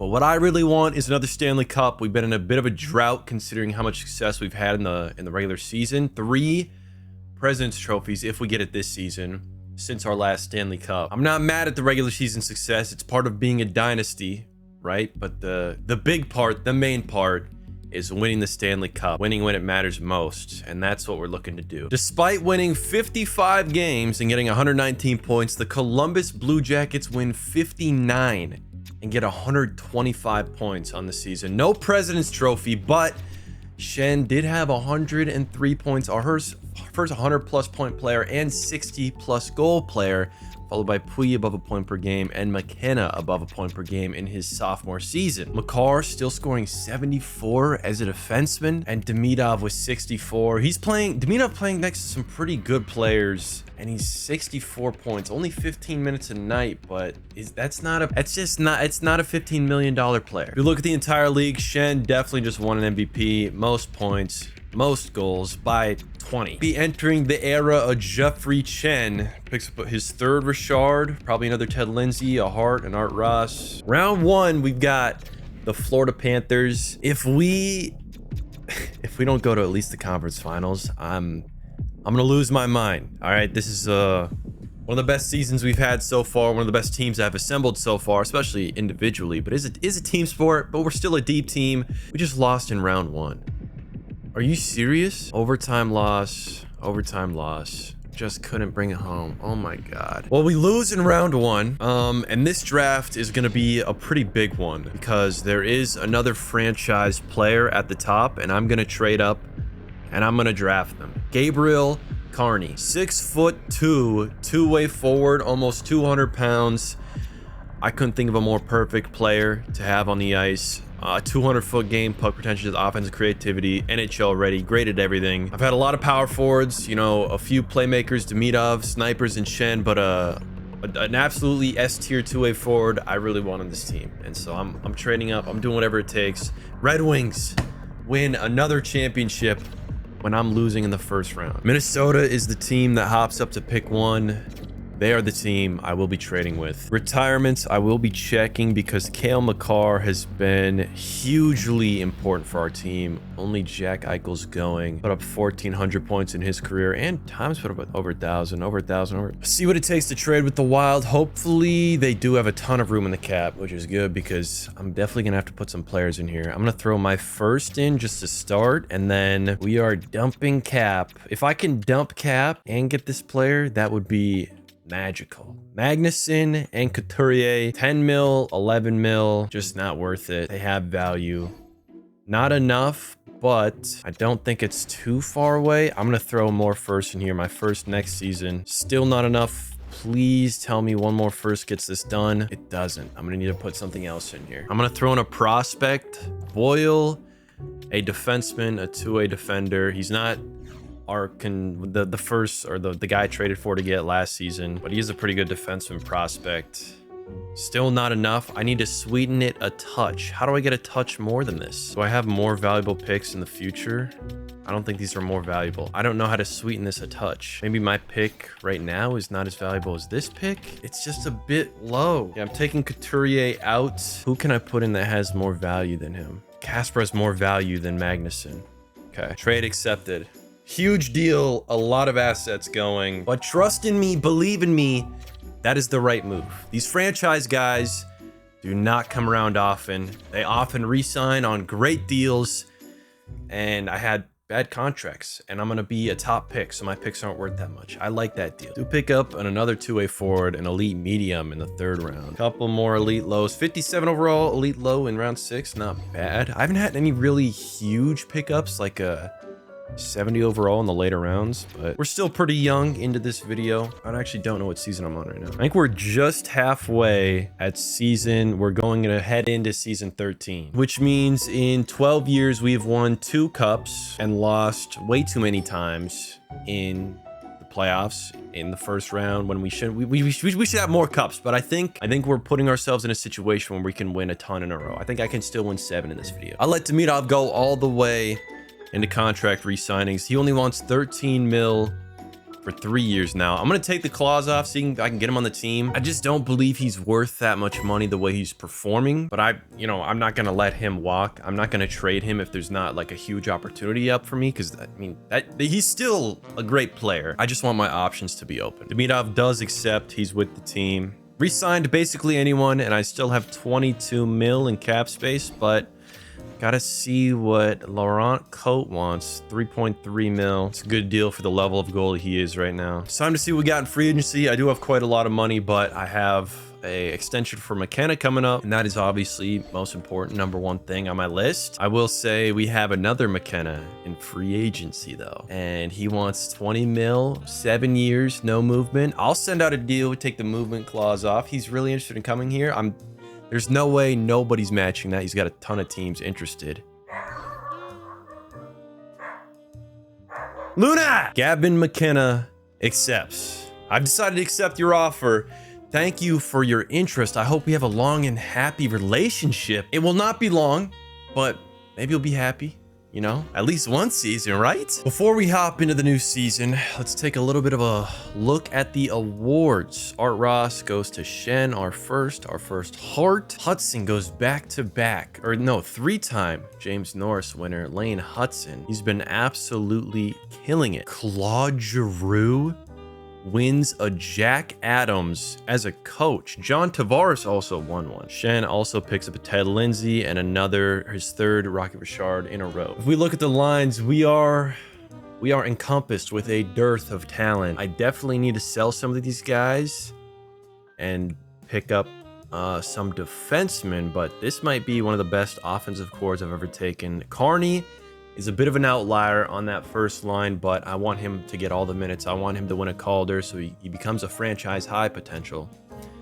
And I do like the idea of having a full franchise first line, although Carney might end up playing second line center. All that's to be decided. Gavin McKenna's on the left wing next to Josef and Pui, who haven't played together for a very long time, but the power forwards are reuniting. Demidov is on the third line, which I don't like because I might end up shipping him out, and that will hurt his value. Horkoff also on the third line. I mean, it's just not good team building to have players this good getting paid this much on third and fourth line. It would be much better if I was using that money for a defense, which is so stark right now and so bad right now, but that's kind of the way I always build things, is I ignore the defense. Cale Makar is playing, you know, better than his overall would say, and I've got him paired with a great defensive guy. I've also got my two-way forward yet who hasn't progressed to the level I want him to, so I'm keeping him unsigned. He'll be in here eventually, but defense is an issue between the pipes, same as always, but we should be, we kind of have a pretty similar team, minus a few players, plus another franchise guy in McKenna, plus another young franchise guy in Carney. It should be a very good season. Honestly, this isn't a bad trade, but I'm gonna wait to get rid of Magnuson to do something on my own terms. Good deal from Tampa Bay, but passing the deadline, another great season. I don't know if we're in the President's Trophy race anymore, but I don't even care about the President's Trophy anymore. We got to win a cup again, man. This is a pretty big season for contracts, a lot of expiring deals. I think we can still run back, you know, I mean, I'm pretty confident we can run back a pretty great team next season as well. But even if things for some reason go terribly wrong, we need to win. I want to win right now. We win 53 games, same as the league leading San Jose Sharks, but they had one more overtime loss, meaning they snagged the President's Trophy. We miss out by 1 point, but who cares? We're here for the playoffs, and McKenna leads our team. Not Gavin McKenna, Nicholas McKenna puts up 89 points, then Shen, then Josef. A little bit of a step back. That's okay, though. Gavin McKenna with 74 points. I'm guessing the first line struggles came from our franchise guy only putting up 40 points despite being on that line. It's a little bit of a disappointment. I don't think he's going to win the Calder, which is kind of wild. Hopefully that's not like a bad sign of things to come. Will Smith puts up 97 points, almost 10 more than second place, which is a tie between his teammate, Jerome whatever, and our player McKenna. Although we do win a Rocket Richard again with Jeffrey Shen. That is interesting to see. Our franchise guy did not win, or probably isn't going to win a Calder. That's okay though. I'm not beat up about it because we're really here for the playoffs. And since I'm pretty sure it was him that was throwing a little bit of a wrench in the chemistry, I'm actually going to put him as my third line center, and I'm going to put the McKennas on line 1, and then, you know, reorganize a few things and run this lineup. Demidov, Josef Pui, McKenna, Shen, McKenna on defense. Same old, same old. How many points did Cale Makar have? 61. Still pretty good. Still very good. 19 goals too as a defenseman. First round, we have the Pittsburgh Penguins. We not scared of the Pens. I said that last time, but seriously, Gavin McKenna on this team now. If we lose in the first damn round, or the second, if we don't win a cup, I'm gonna be pissed. But I'm already pissed that we haven't won in so long. We're going to sweep the Pens. Next is Tampa Bay, who is probably... We don't even have a rival because we're so outside of the main... You know, we've had all this regular season success, but in the playoffs, like any team is having their way with us. We won 2 cups back-to-back a million years ago. But now we are back in the conference finals against New Jersey. We win games 1, 2, and this might go to 7, but it goes to 6. And in the final round, we have the San Jose Sharks. Will Smith had an electric season, but I am not scared of this. Please no. We're down 3-0. Are we going to lose in the Stanley Cup Finals again? We have to win the next 3 games straight. The first one, we win 5-0. That is a great sign. Next game, we win 4-1. 2 more. We're halfway there. Game 6, back up against the wall. 3-1. We force a game 7 in San Jose. A historic comeback. Can we finish the job? Can we get it done? Up 3-2 at the end of the first period. Josef, Shen, Pui. Second period, up 6-3. Josef again, Shen again, and Gavin McKenna putting his name on this game. Oh my... No! 4 unanswered for a period 3 comeback. You're joking. We had a chance. Oh my God. We had a chance to put up a legendary comeback, and we were going to. And we were controlling that game. Heartbreak again. Hold up, though. Somehow, Carney does win. Carney did win the Calder, but we still lost, man. How did... Yo. I'm going to say it's the defense. I got to work on the defense. Before we head into the draft, McKenna and Joseph are both expiring. Joseph wants a huge pay upgrade to 15.6 mil for 7 years. I can pay this. And I think I just do it straight up with no clause. Joseph has been a cornerstone of this franchise. I thought he might have been a franchise GOAT. I don't really think that anymore, but he is a guy I really want on this team, just not a guy who's untradeable. I'm going to take this down to 14.5, and he does say yes. McKenna also wants a new contract, 18 mil for 5 years. I'm going to take it down to 18 flat, and I'll send this over. He just had a great season, so that makes sense. And then I've ran out of money. I can't re-sign anybody else, so in this draft...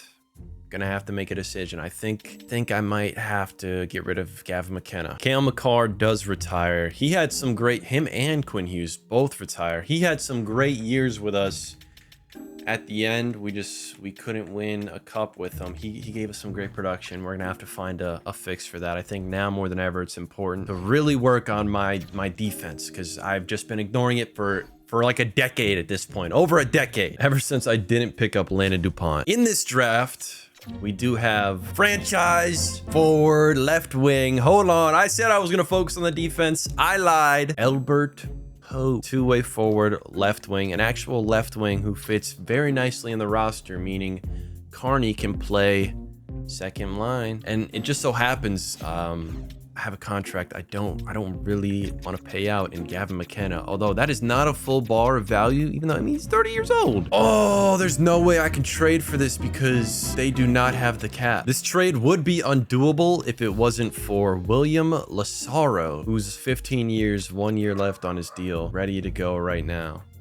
That's the only way the cap would work. And he's available. That's perfect for me. I need to take a little bit more cap space, but I also think I can get a player out of him. Hey, I'm hearing a voiceover because my food arrived, so I had to rush this trade. It wasn't really what I would have liked to do, but it's what I did. So this is the trade, and then I ate a burrito. We're in re-signings.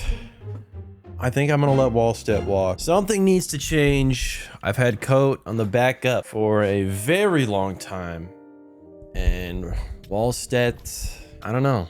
He had his Conn Smythe. He's a legend of the franchise, but this relationship's coming to an end. As far as the other players go, Sharov, Ruslan Sharov, my defensive defenseman, 85 overall, wants almost $9 million.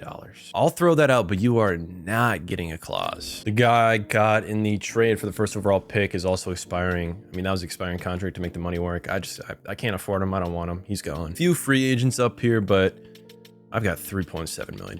I do not have the money for that. We are letting those free agents go. Here's the lines I'm running. Albert Pope, our new guy, is line 1 again. I want to win him the Calder. Hopefully that can be done. Shen is a 97 overall, one of the highest overall players, maybe the highest overall player in the league. Been at a point per game for 4 seasons, 4 Rocket Richards in a row. I think he's got a pretty big season loading. Next to him is McKenna, who just led the team in scoring or in points with 89. He's got a super bright future, 21 and 26 years old, next to an 18-year-old kid who might be the future of the franchise. We've also got our other franchise guy, Carney, on the 3rd line now, because I'm going to try and be a little bit smart. It's his last year, or second to last year on his entry deal. After this year, he'll be available for an extension. Hopefully he doesn't perform too well. I can extend him for a minute, but that'll all be seen in the future. For now, we've got pretty similar lines, similar players. Horkoff and Magnuson are on the last year of their deal. I feel like I got to get rid of them. I've been saying for seasons now, get rid of the forwards depth. All that goes 3 and 4 lines down and build out some defense, because the defense is tough. All right. Sharov is my number 1 guy. I finally have Akerstrom, who is the guy I drafted 10th overall. Two-way defenseman. I have pretty big faith in him. Part of me is just waiting until the franchise defenseman shows up in the draft, but I don't think that's going to happen. And with no more Cale Makar, this is just so much worse than it's ever been. But I have ideas to make. I have moves I think I can make, and I'm pretty hopeful about this season. Coming up on the trade deadline, we're another top team.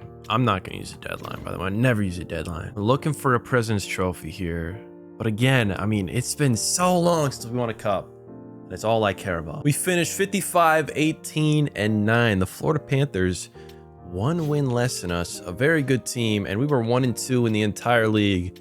Kind of better from our competition. On our squad, it looks like Shen might come back with another MVP. He put up 65 goals, 109 points. McKenna puts up 101. Demidov says, don't trade me. I puts up 73. Pope, my rookie, put up 52. That should be enough, hopefully, for a Calder. I'm gonna go check. He is leading by a pretty good clip, but LaBelle, 22-year-old Raphael LaBelle, put in 24 goals. Across the entire league, we did lead in points. Celebrini was close, but he scored 20 less goals. And he was the next in goals. I mean, Shen is just an all-time goal scorer right now. He's got a very full trophy case, but he's got nothing in the postseason, and that's what we want. Round 1, we got the Buffalo Sabres. A game a series I'm looking forward to. I don't know if we've played Buffalo all that much. I can't recall. But hopefully we whoop up on them. Win both games 1 and 2, 5-2. Lose game 3 in overtime and lose game 4, but then we're back to winning and we clinch the series in 6. Next, we have the Florida Panthers, who were the second best team in the league. We've had a year where they beat us in the first round when we were the #1 team coming into the postseason. So we've got some bad blood with Florida, but we do take this series, and I think that was 5 games. Next, we've got Pittsburgh on a bit of a run out into the conference finals. We win game 1, lose game 2, win 3, 4, and 5. Another 5-game series victory. Then we've got Nashville, a team I feel like I haven't seen in a minute. Is Lane Hudson still on Nashville? They do still have Lane Hudson at an 88 overall. He's 35 years old, next to another pretty good defender. They've got an all right defensive core.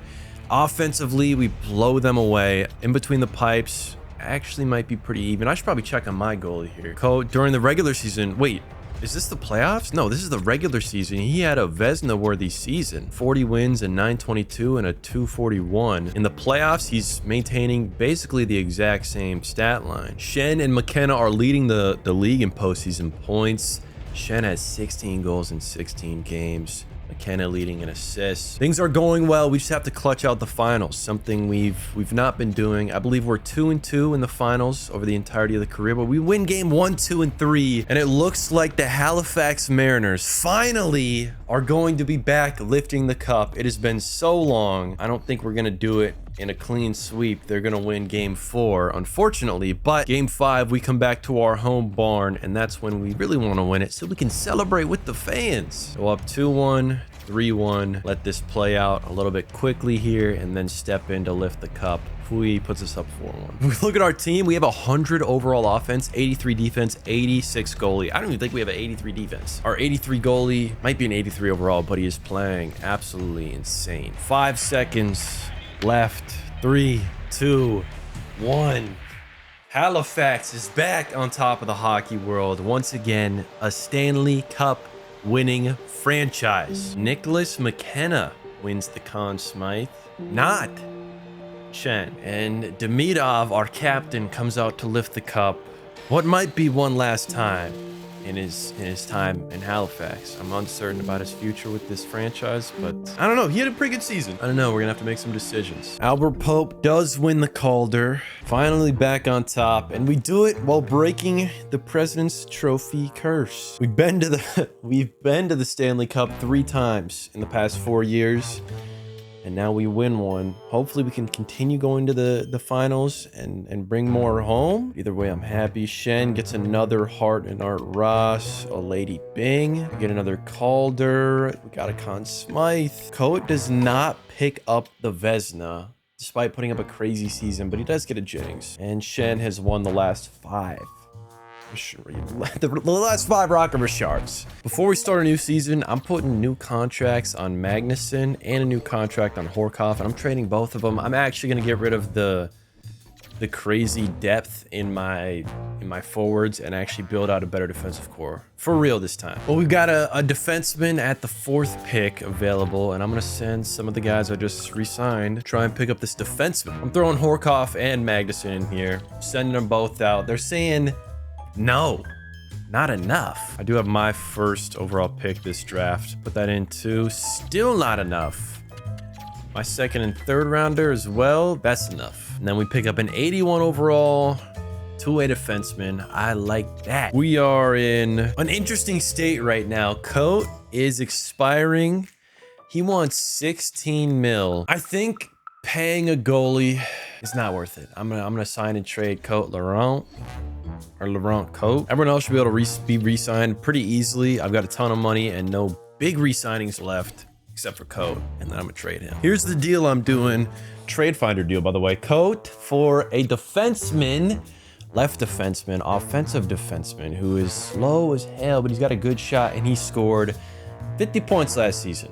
It's pretty good, and a few picks. And he's also on 3 years, 6 mil, which for the defensive market right now, 50-point defenseman, 6 mil is very cheap. I'm gonna hop in and pick up Spencer Kessler off of free agency. Elite medium right now, but he's probably not gonna progress that much. 84 overall, 25 years old. It's a free tendy. Save the cap, get the tendy, and then I also still have enough money, 15 mil, to sign a free agent. And I'm gonna look at little Matthias Vick. Take the movement off, send it over, see if he accepts. There's 5 teams interested, 6 teams interested, 8 teams interested, and he accepts our offer. Carney and Demidov are currently expiring. I'm gonna wait till the end of the season to make a move there, or re-sign him probably. I think Demidov might, I feel like I'm gonna keep him for a minute. But I'm gonna wait till the end of next season, I guess. I'm not even there yet. New season, new lines. Same first line, Pope, Shen, McKenna. Same second line, right? Demidov, Joseph Pui, Vic. All right, Vic Star in the third line. Hold on now. Next to Carney and Reza. On defense, I think the core is a lot better. It's not popping out at you anywhere, but compared to where it was a little bit ago, I think we are looking better, and we've got a lot of young talent. Between the pipes, I've got Kessler and Weiss. Hopefully we're due for another good run. I think I'm gonna solidify a top 6 pretty soon. I think we should be favorites again, but there's only one way to find out. New season, a step back from us and most of the league, to be honest. We finished 3rd in the league with only 48 wins. Number 1 had 58, and that was the Kings, who dogged out with the new goaltender. They had by far the best defense in the league. Goals against per game, 2.3. The next was 2.79, so 2.8. Maybe Coat was really worth that price tag. Jeremy Shen, 97 overall, scored 97 points. Another 60-goal season from him. McKenna, still dogging. Demidov, 82 points. He is like having an uptick in scoring at the latter half of his career. He did have a rough season in 37, 38, but I mean, he took a long time to get up there. And now he's staying, maybe it's just this season. Maybe it was his line mates, but it wasn't his line mates because he was the #1 scorer on his line. I don't know. The Puis dogged out. Pope, as much as he is a franchise guy, he's taking his time. Only 61 points from him. Carney only had 40, so hopefully the re-signing goes well there. I don't know if I'm fucking with him. Like, that's the reason he's not scoring, because he's on the 3rd line, or if it's just because he really isn't that guy. But the way we're going to get it figured out, Vic had his season, 48, 49 points. I'm going to sell him at the end, probably. Round 1, we have Buffalo again, and I'm not worried. I'm not thinking we're gonna struggle. I think we're primed to go back-to-back once again, primed to start another run where hopefully we can get a 3-peat going, maybe more. We have a great squad. It looks like we're pulling off a sweep. No, a gentleman's sweep against Buffalo. We win in 5. Next, we're getting a little bit of deja vu with some more Panthers. Still not afraid of this lineup. We win game 1 and 2, lose in game 3, and then close the series out in 5 once again. Hurricanes in the conference finals. That's their natural habitat, and that is where we'll stay, because I'm feeling back to back. I'm feeling a clean sweep on the Hurricanes, and we get Edmonton in the finals. They do not have McDavid. They do not have Gretzky. They do not scare me. Well, this series is close. Oh my God, we went to 7 and we won. We are now 4-2 in the finals. That is our 4th Stanley Cup. My goal is to win 7. We have a number of years to do that, and hopefully we can win 3 in a row and kick off a little bit of a dynasty. Back-to-back cups, not a President's Trophy this time, but another Art Ross, another MVP. Conn Smythe goes to McKenna again, our clutch player, our playoff GOAT. Coat won the Vezina. Yeah, he dogged out. He won the Jennings too, but I mean, he won the cup. That's what's important, and we also got another 10 Lizzie and another I think I'm just going to re-sign Carney and Demidov. Demidov doesn't want full protections.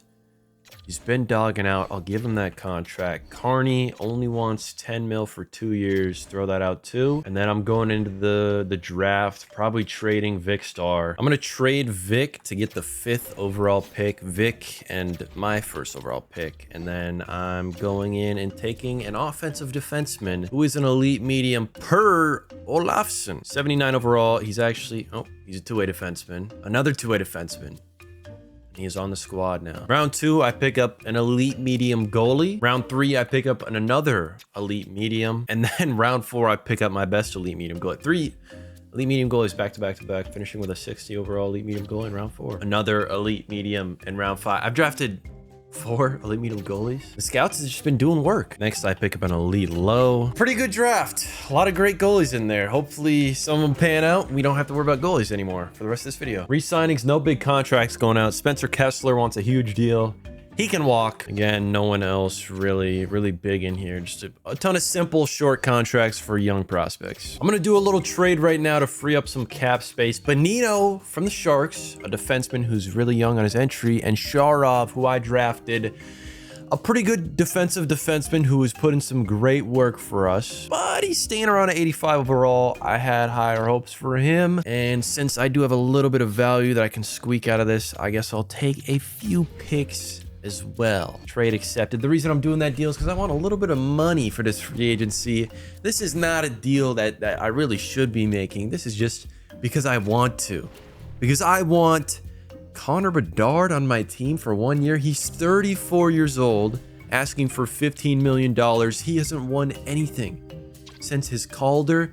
But I want him to lift the Stanley Cup. Edsy, the NHL has not been kind to you. You stuck with the Chicago Blackhawks way too long. Everyone, bring your hands together and pray that Connor Bedard in the real NHL, if his career does end up this rough, that he does not stay with Chicago and win absolutely nothing. I'm going to throw 16 mil at him. Even if it doesn't happen, I'm happy he's finally hitting free agency and potentially leaving and potentially coming. No, he rejects. Okay, man, fuck you, Connor. I hope you do win nothing. Bitch. Here's what we're gonna do. Leo Carlson, who has actually won a Hart, is available. This is actually a vet I would like better, right? Remember the Kucherov era, the Braden Point era? Leo Carlson is the new Kucher Point. Old, but I think he's still got some in him to bring some firepower to some depth lines. We've got some big contracts ending this season, but I don't even care, man. I just want to go to the playoffs. I want to go for another Stanley Cup. I want to win 3 in a row. After that's done, I'll try and figure some things out, but man, get me to them playoffs again. Give me them playoffs again. A 45 win season, 2nd in our division in the entire league. We are 7th. We're not putting up crazy like regular season numbers anymore, but we're having our success in the postseason. We're taking our foot off the gas in the regular season, saving up for the postseason. Shen puts up 105 points with 59 goals. No 60, but 105 is not bad. McKenna dogs out. Joseph dogs out. Carney, was he on the third? He played 18 minutes. He might have been on the third line. Either way, 78 points from him. He is dogging out now. 74 from Pope and Pui both had 74. Demidov only 50. What overall is he? 90.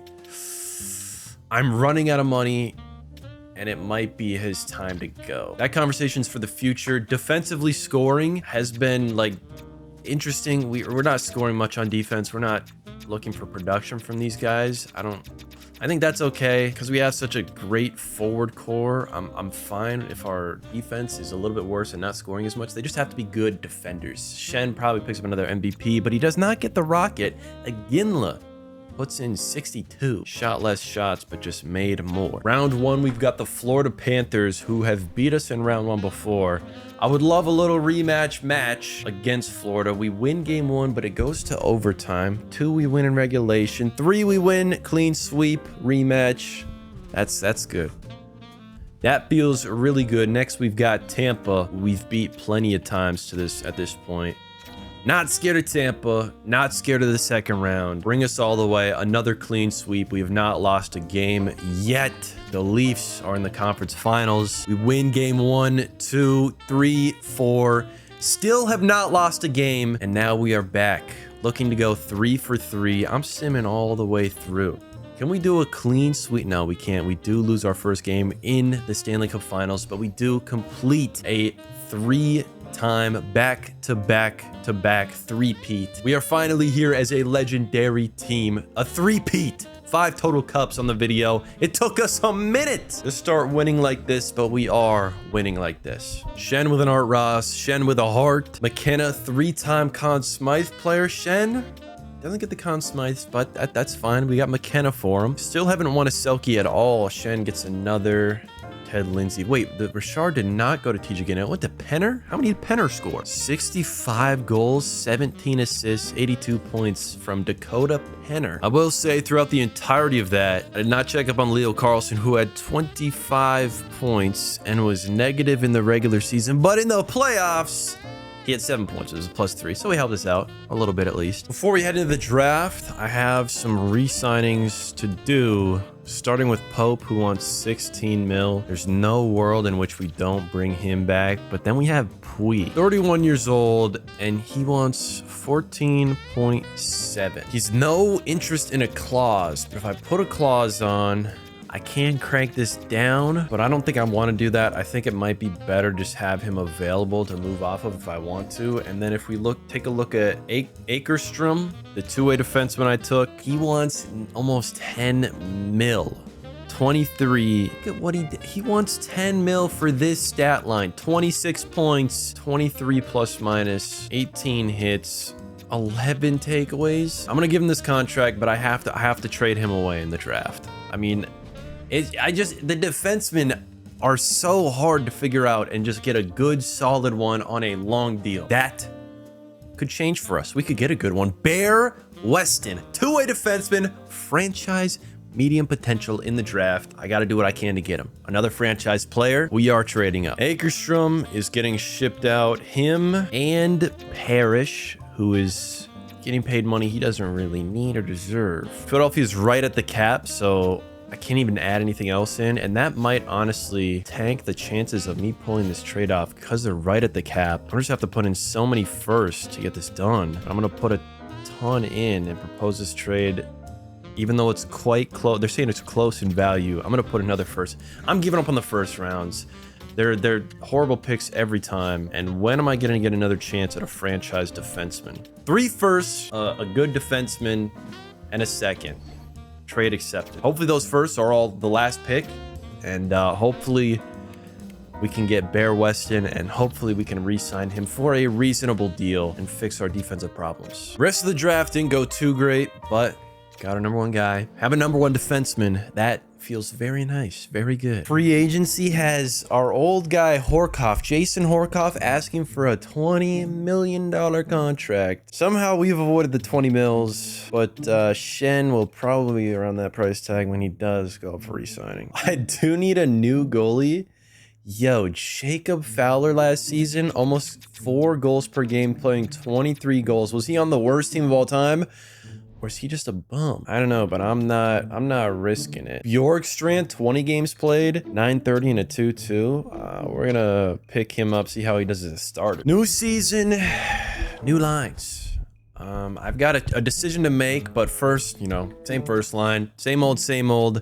Carney on the wing on the second line, Yosef on this second line too, next to either Demidov or Pui. I don't know what I want to go with, but if I have Pui down here, this line says it's gonna perform better. 2 power forwards on the same line isn't exactly the best roster construction, so I'm gonna try it like this for now. No, I'm not. I lied. Demidov's playing third line because also it's the last year of his contract, and if I can get him to re-sign, if he plays a little bit better for cheaper, then that's actually better for me. So I'm gonna do that. But on defense, Bear Weston is on my first pairing next to Bonino, and then I have Flattery. Flattery is an 88 on the last year of his rookie deal. I don't know what he's gonna ask for because those contracts have been brutal. Between the pipes, I already showed you who I signed. Another season, hopefully another Cup, maybe? A lot of contracts expiring, a lot of important contracts expiring. Demidov, Flattery, like I just talked about, Carney, and Shen. I'm gonna run this season because this is gonna be a headache, but Shen wants 25 mil. Let's run the season. I'll think about that later. Coming to the end of this season, we are, again, about to win 40-ish games, but we're top of our division somehow. I guess we're gonna get close to 50, but big fall off in how many games we've been winning, and also a little bit of a fall off in the amount of points we're scoring. Shen only puts up 88, followed by McKenna with one less, Pope with 69 points, getting paid over $16 million. 88 points, 50 goals. Yes, very nice, very nice. 14 mil, but 25 mil? I don't know. We're gonna have some very interesting choices to make this off season before we start the playoffs. But I mean, overall, Shen was second in scoring. He had 51 goals, still a potentially MVP season. But there's a lot of things we can do, a lot of ideas that we can have. Bjorkstrand played okay, not, you know, crazy good like a 1A 10D Coates. Holy smokes, man. He's been putting up some really good seasons. My rookie defenseman put up 22 points, but he was plus 45. Good Lord, that is an impressive. How were they plus 45? His partner was Benino. He scored 27 points.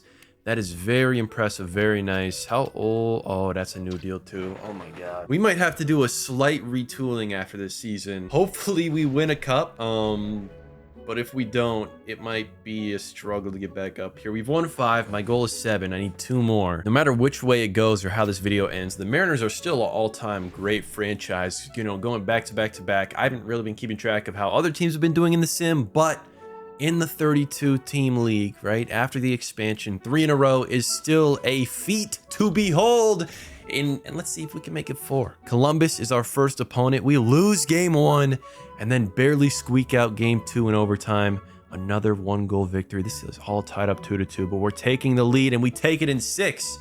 Wow, we were, again, #1 in our division, so that was a wild card team. Columbus had an amazing stretch for a few years, but they're now back to the wild card, and Buffalo is our round 2 opponent. We have been smacking them around the past few seasons, and we get a clean sweep on them. Next, we've got the Philadelphia Flyers, a team we haven't seen too often in the postseason. We're gonna win game 1, 2, 3, lose 4, 5, 6, and then win 7. Okay, took that to 7 for no reason. We've got Winnipeg for the chance to win 4 straight Stanley Cups. We win 1, 2, 3, and 4. Was that a sweep? Some type of sweep. I don't know. We won. We've done it. 4 in a row for your Halifax Mariners. In the expansion era, that is truly special, truly a dynasty. The last 4 Stanley Cups, only one of them was a President's Trophy. No Art Ross trophy for Shen, though. He does pick up another Hart, his 4th straight. DuPont reappears with the Norris. We could have a Norris winner cooking on the roster right now. We don't win a Calder. McKenna, another Conn Smythe. That might be an interesting thing. Is Shen a postseason guy? Interesting question. Another Vezina to Coat, another Jennings to him, another Jack Adams to John Tavares, still no Selke, another Ted Lindsay, another Rocket Richard. I'm looking at Shen and I'm saying this guy has won not a single Selke.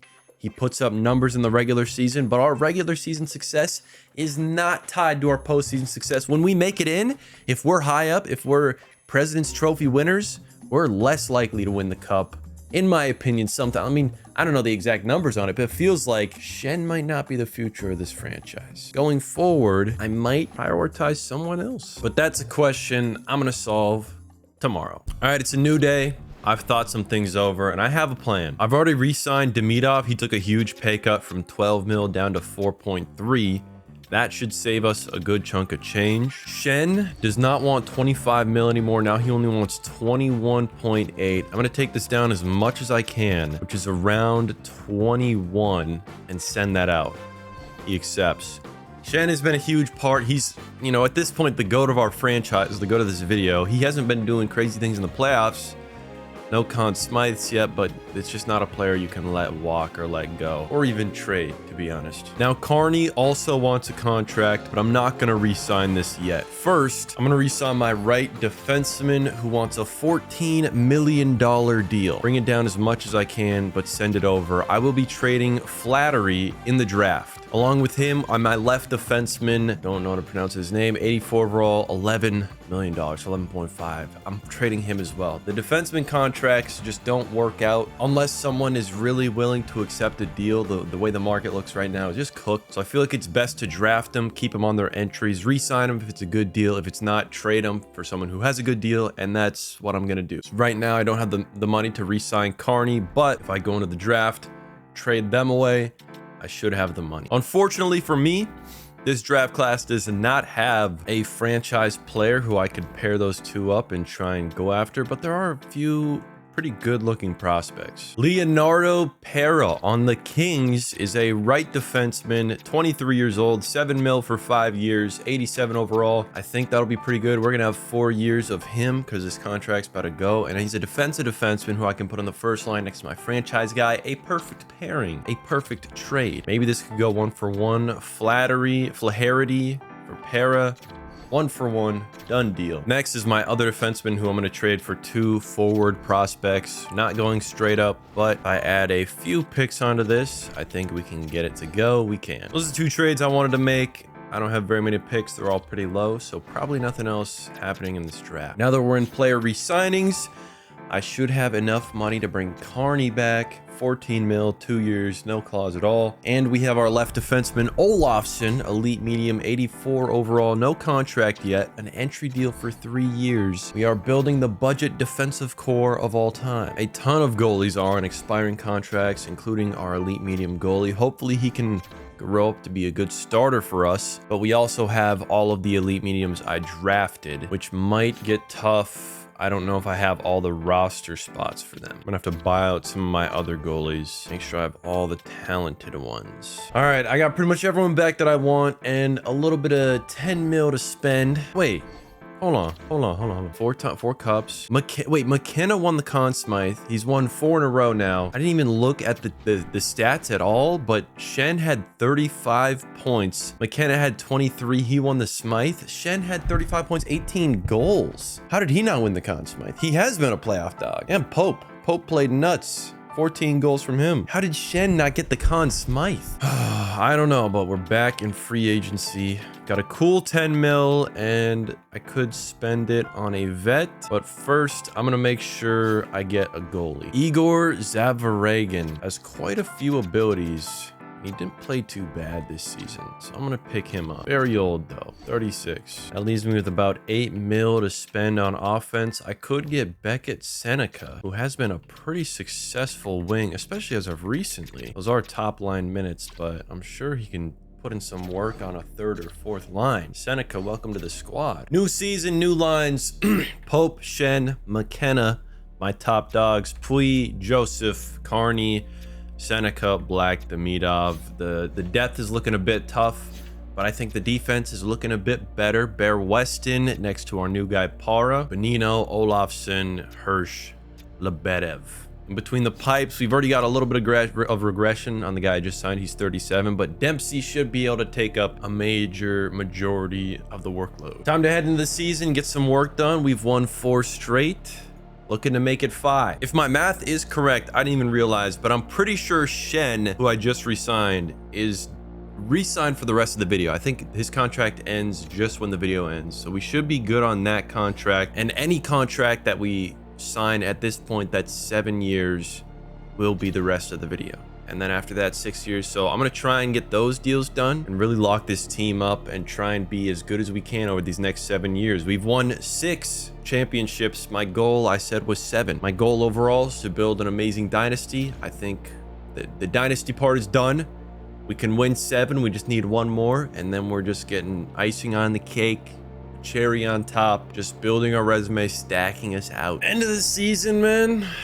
We're barely winning 40 games, but we're in the playoffs. I don't I mean, the league is just so close right now. There's a few teams winning a ton of games in the regular season, but we've not been winning a ton. We've just been dominating the playoffs. Straight off the new contract, Shen puts up 108 points with another 60 goals. McKenna puts 98 up. Pope with 81, then Carney, Pui, Yosef. Where's Weston? My defenseman, franchise defenseman, 91 overall. 25 points. And I know for a fact he's going to ask for the most ridiculous bag of all time. I mean, he's plus 25. So he's got to be putting in some kind of work. But I don't know, man. The defense are tough. The defense are tough. Look at the entire league. That's another MVP.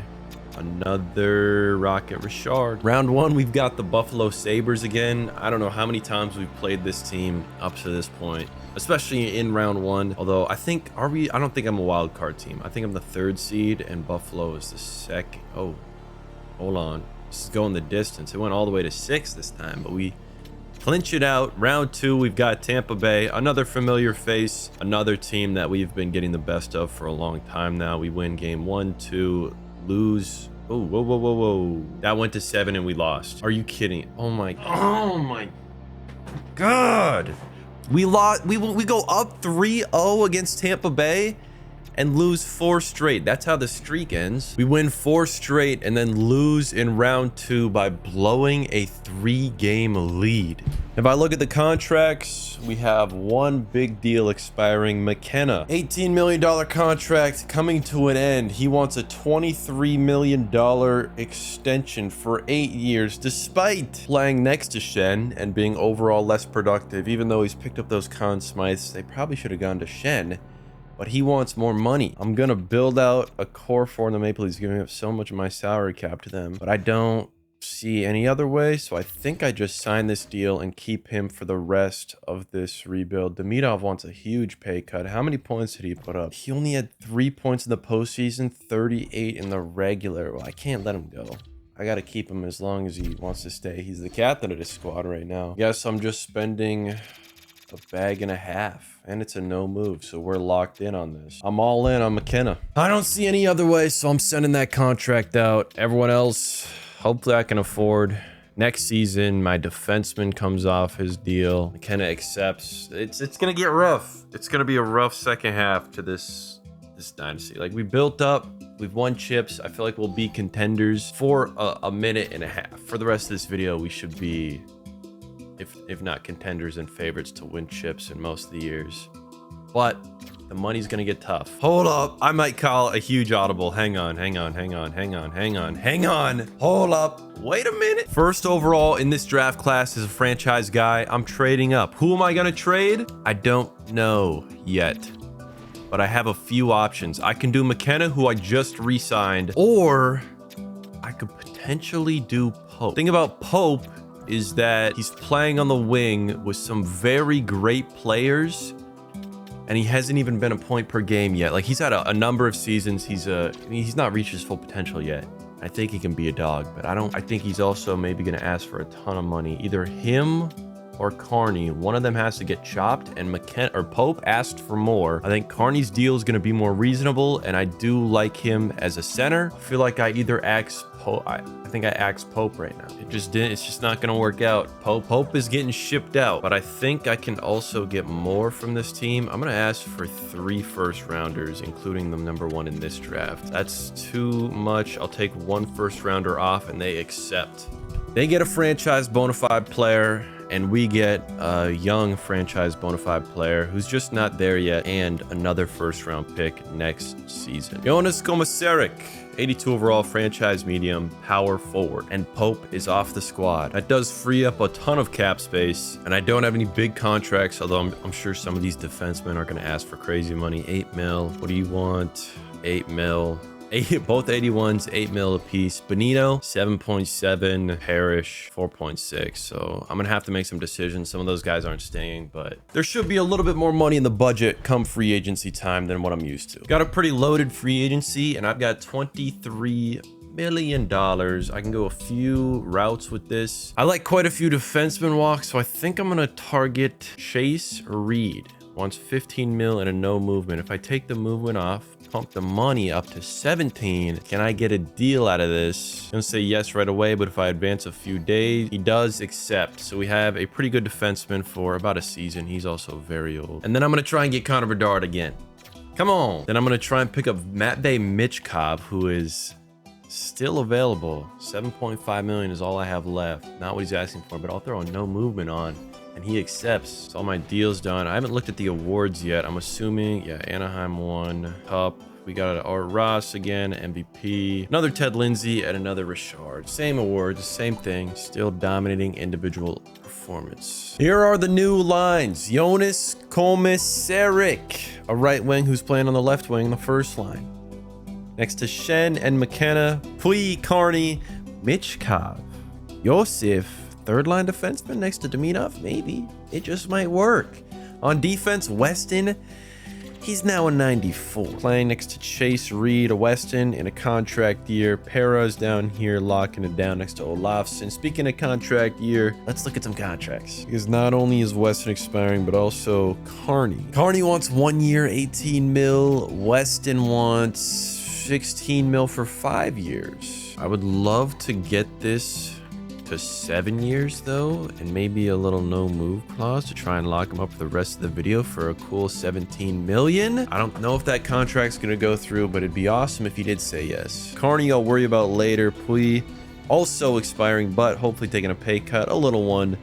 I'm gonna let the season play out. I feel like maybe he'll take even less at the end. Bear Weston does accept. He's here for the rest of the video. Coming up on the end of the season, we're leading the Atlantic once again, back as a 50-win team. The Mariners are looking for some revenge. Losing in the second round does not feel good. He puts up 111 points.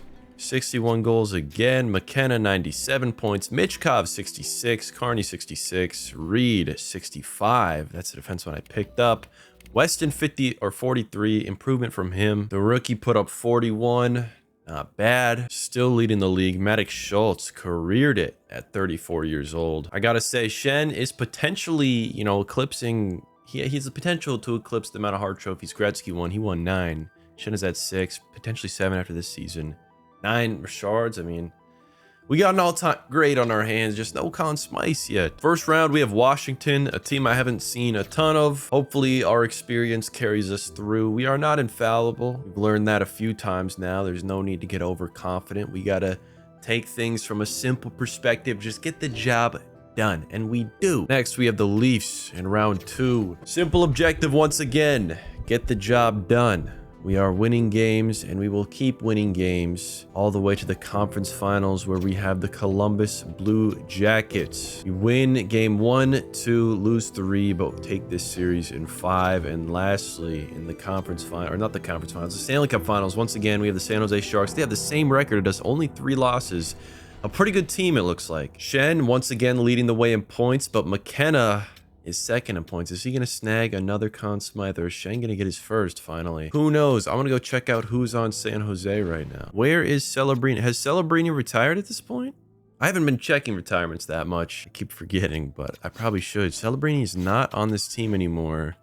Zachary Ness. I mean, it looks like we should kind of blow them out of the water, and hopefully that is the result, but there's only one way to find out. I'm not taking this series slow. I believe in my team. We lose game 1 and 2, but win. Oh my God. We have such a better team, but we lose in, what was that, 5?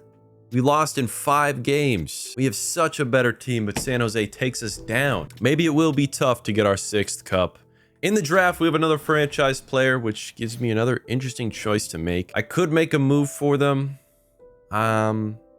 If I do, that would be the last franchise player I got, because we only have, what, 6 seasons left. How good is a new franchise player going to be in 6 seasons? Honestly, they might be better than Carney, who is a 2-way forward. Obviously, he's not built to put those kind of, like, the other type of franchise numbers offensively, but also, I mean, these numbers aren't crazy. They're not winning Selkies, and for their high overall, they're not simulating like super duper well. Like, these are great takeaway numbers, but I've seen 160s. If you're 25, a 2-way forward, 94 overall, you're not putting up crazy points, you should be the best defensive player in the league. Carney is just not that, so I'm gonna send this extension out.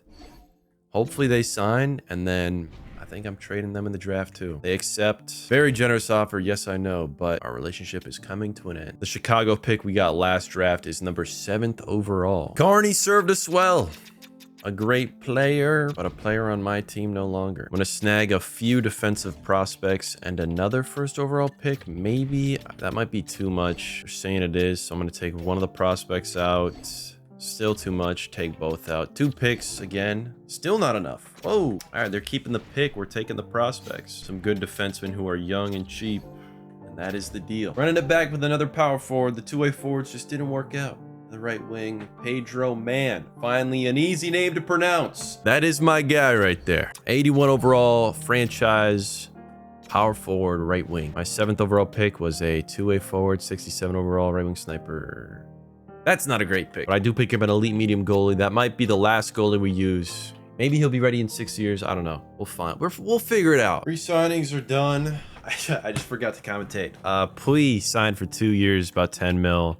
Mitch Cobb is coming back. He had a pretty good season. Only have 3.3 mil for free agency. I don't know if there's anyone I really want to or can sign. I mean, look at this 83 overall defenseman, 2 years for 12 mil. Oh, it's so cooked. I could just try and pick up a dog of a goalie. I also threw Lebedev on a low contract, 7 mil for a few years. Had him restricted, not playing, but I figured I might as well spend some money to get him out there. Oh, new lines. Hey, it's getting rough, fellas. We are getting very thin. Regression is hitting Josef and Pui hard right now, but we've got Commissaric coming up. We've got Man coming up. Hopefully they can turn him to some A-tier dogs, because we are in desperate need of some dogs right now. On defense, though, things are looking better than ever. Weston, hopefully, dogging out. Reed next to him, dogging out. Between the pipes, we got 283s. One of them very young. Our prospects are coming up. We just got to hold on to our window here. Try and squeeze out a few more cups. For the first time this video, 20 years in, and we got a first. We win over 60 games. 60 plus win season.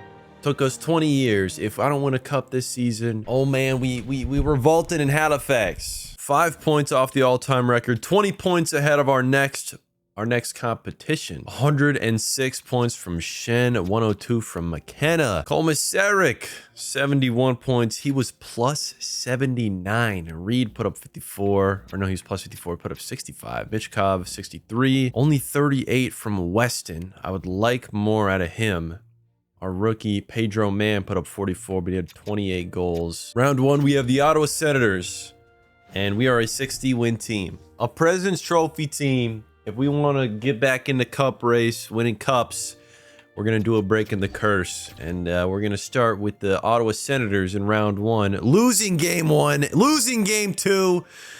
Please, okay, we win game 3. Kick it back up. Oh my God. Oh my fuck. Oh my God. How? My head is in the way. We lost game set. We went to 7 and lost. We just won 60 games in the regular season, and we lose in 7. Individually, Shen still winning MVPs.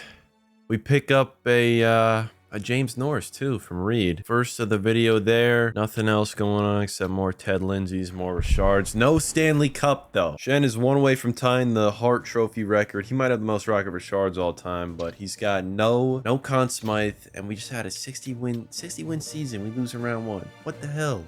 32 years old though. 781 goals. Probably going to end this video with the most goals all time. Mitchkov is still playing very well. I'm going to re-sign him for 1.3. Hopefully he stays, even though he's old. The rest of these contracts are going to get a little bit dicey. I'm going to figure this stuff out here real quick. You know, I'm going to do all this off-season off camera. And it's going to be a surprise, and then I'll explain it. But I'm gonna do this stuff off camera. Oh boy, oh boy. Scrap that. I made some moves. Basically just re-signed everyone. Traded 1 defenseman in the draft. Pope is in free agency. Not only I got $33 million in cap space. I'm all good on my contracts. We could bring the prodigal son home. He's got full interest. Even though we snaked him, he's got full interest in coming back. But I've got full interest in Connor Bedard. Come on, let's get Connor Bedard. 36 years. Oh, he's 39. Oh, 39 years old. Connor Bedard. on the lineup, 15 mil for 1 year. Get him on the team. I don't care about the prodigal son. I want Bedsy on my squad. Before we go and delve into the lines, the new stuff, let's take a little look at the record book. Joseph is our longest tenured player, but he's not our best player. That is Jeffrey Shen. Most points and goals all time. Liam Pui, most assists. That was Demidov, but he has departed, retired. He's our legacy guy right now, right? Our first Hall of Famer, potentially our former captain for many cups. Wallstedt was always our GOAT. Tendy, we don't have any Tendy that has played a game right now that we've had play seasons prior. And we're very close to Shen making his way on the most goals list, checking up on all-time records. Connor Bedard is inching up there for games played. He's playing games for us now. Most goals, Ovi's up there. Points, McDavid did not pass Crosby. He didn't even eclipse 2,000, but Draisaitl was right there with him. They almost did. Lines-wise, things are getting pretty tough. I've got some old boys out here. Pui is getting older. Joseph is getting really old. Shen, Komisarek, and McKenna are my first line. Man has not... Pedro Man, no abilities yet, but I've got faith in the kid. He's centered by Bedard and Stenberg. We got some unks on this team. On defense, Weston, Bonino, Para, Lebedev. Similar squad I've been running. I want a cup so bad. I feel like I'm running through these seasons. I'm not commentating what I should be commentating, but I'm getting focused. I'm seeing red. I want a cup. I feel like we've been a cup winning team, especially compared to our competitors for the last few seasons. 0 cups for a minute though. Back to back 60 win seasons. Back to back 60 win seasons. My goal is 7 championships. We're 1 away from that. 60 wins again. 123 points, the most we've seen this video by someone on our team. 106 by McKenna. 83 by Komisarek. 6-7 from Bedard and Kazda. Weston, my defenseman, 66 points. I love to see that. And my young franchise player, 37 goals, 56 points. 76 goals from Jeffrey Shen. He is an all-time great player, an all-time legend. But we want more cups. He needs a Conn Smythe. We had the #1 offense, the #1 defense, the #1 power play. The 17th penalty kill, that's a little ugly, but come on, boys! I want to walk into Boston. I want to take lives. I want to take their souls. How are we losing game 1? We should be killing them. It's tied 2-2. We go up in game 5 and then win in 6. Okay, let's get our feet back under us here, fellas. We're in the postseason. We're running through these rounds. Tampa Bay, please. Tampa Bay ended my streak in round 2. Let's get some revenge here. All right, let's play with some heart. We're going to 7. As soon as I click OK, game 7 is going to play out. Overtime! Yes! Yes, the conference finals. It's the... Oh, whoa. We're up 3-1. That's fine. Conference finals, Hurricanes, they don't ever win the conference finals. The finals, the Blackhawks. No Connor Bedard on their team. Who do they have? They don't have Connor Bedard, so we're going to win, and we do take it in 5. Thank God! We are back on top. That is the 7th Stanley Cup this video. That is my goal for this franchise. All right, Halifax, first 21 years. I think this is year 21. 7 cups. 33% we shoot. Oh, what a great team. What a great group of guys. Back in the cup after 3 years off. Individually, another Art Ross for Shen, another MVP, the most all-time, I believe. That's his 10th. Picked up a Lady Bing, too. We haven't been seeing many Lady Bings. McKenna gets the Conn Smythe, though. Oh my God. We got a Vezina. And a Jennings. I didn't know we had a Vezina. Ted Lindsay, Richard. Let me look up. How did Shen... Oh, McKenna did actually kind of outperform. I mean, one more point, but 19 goals? Come on. All my re-signings shouldn't be too bad, except for Para, who I traded for and now wants 17 mil. I'm going to give him this and then trade him in the draft and then re-sign everyone. And should be a pretty boring off-season, just another season with a similar team, but a little bit older. And the draft has been... the prospects, they just don't even exist anymore. With 4 seasons left, I'm getting to a point where my picks, because they're all solo, none of them are going to turn into players who will be on the lineup by the end of this video. Recently, it's been my goalies who have been very, good. Those drafts have worked out, but at this point, I'm not going to pick up a steal of a goalie who's going to be ready in 4 years. So I think I just trade all my picks from this point on. I'm going to be trading Para for Cappy. Cappy, also a defenseman. He's young. After this year lapses, he'll have 2 more years in the entry. Should be pretty good, hopefully. And I'm going to try straight up 1-for-1, but it's not going to work. Again, my picks don't matter anymore, so I'm just going to load them up. I'm gonna have to put my first in here, and that's not enough. I gotta put more in. My first, second, third, and fourth rounders this year is still not enough. I'm gonna put another first in from next season, so 2 firsts on this, and that gets it done. Again, no one in the draft that I'm gonna be able to use in these next 4 seasons, so trading picks is now something that has little to no downside. Time to do some re-signings. I got 42 mil in space, so everyone's coming back, starting with Pui. I'm gonna go 8.8 for 1 year. Hopefully we start getting that money down now that he's getting older. I've also got Bonino, who I'm guessing is going to want a bag and a half, 9 mil. Nope. Qualify that RFA. And then not a ton more deals that are going to be interesting, except for my Vezina winning Tendy. I don't know what he's going to want. 9 mil for 6. This is the rest of the video. He's going to be our Tendy. You just want a Vezina. I'm okay with that. We put a movement on it and bring it down as much as I can. I'm going to go to 7.5 for 6. Rolling into free agency with $21 million. Up top, we have a vet, Kolensnik, who just is coming off a 91-point season. Wants 18 mil for 1 year. This looks like a perfect contract the kind of contract I really love. I think it's a pretty easy move to make. He's 93 overall. He might regress a little bit, but probably gonna say yes right away. Should help us get over the hump again. Maybe start up a little streak and this video hot. Here are the lines. Same first line. We've had Shen and McKenna up here for so long now. Shen is regressing a little bit. Hopefully he's got 4 more seasons in him. He's gonna be 39 by then. I don't know if we're gonna have a last dance in us, but our power forwards are developing very nicely. Our other new acquisition, Kolesnik, is on that other wing. On defense, we've got Weston looking very, very nice. Posted up next to our new guy, Cappy, our Vezina winning goaltender between the pipes. Things should be good. We should be a great team again, contenders, back-to-back hopefuls. Another season, not a 60-win season.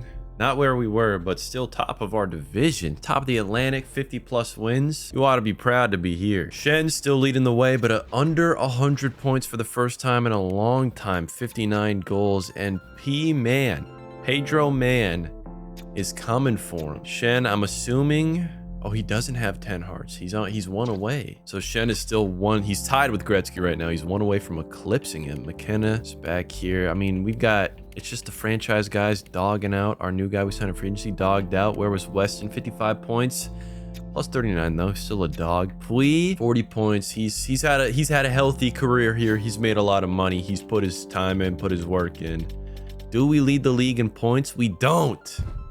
He's going to stay tied with Gretzky, and he's not even going to win another Rocket Richard. Dakota Penner puts up 65 goals. Jeffrey Shen's dominance may have come to an end at 34. We'll see if next season he's top of the leaderboards again, but he's regressing in the playoffs. We have the Tampa Bay Lightning in round 1. Tampa Bay is a team that, they surprised us a few times, but I feel like most of the time we get the best of them. Today, we are going to sweep them in round 1. Buffalo, another team, man. It is just the same teams every single round, every single year. Same teams. Buffalo wins the first 2 against us. We are on the edge. We have to win the next 3 straight, and it goes to overtime in game 7, and we lose.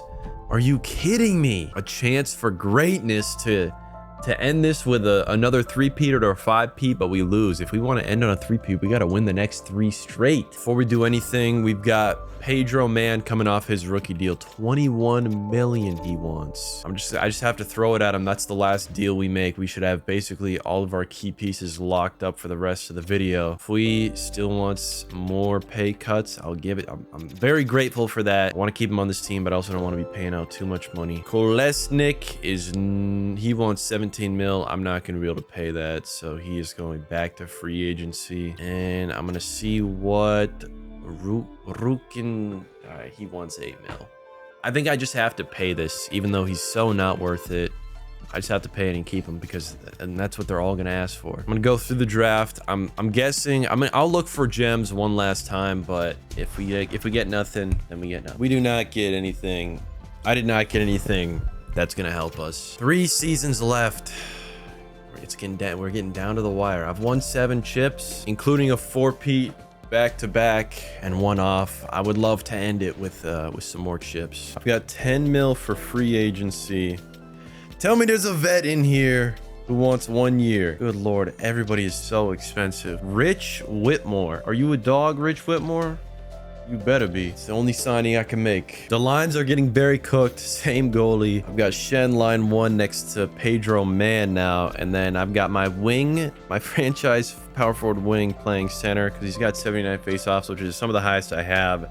Next to McKenna. Oh, no one else. Nobody else I have. On defense, I've got Weston next to Cappy. The talent is really just evolving. The weaknesses in EA's sim engine are showing, but I think we've handled it better than most of the other franchises that have been controlled by AIs. We are just passing the trade deadline, absolutely tearing through the league. 50, 10, and 3 right now. In the entire league, we are first by almost 30 points, 64 wins, 132 points. I think that's 3 away from the all-time record.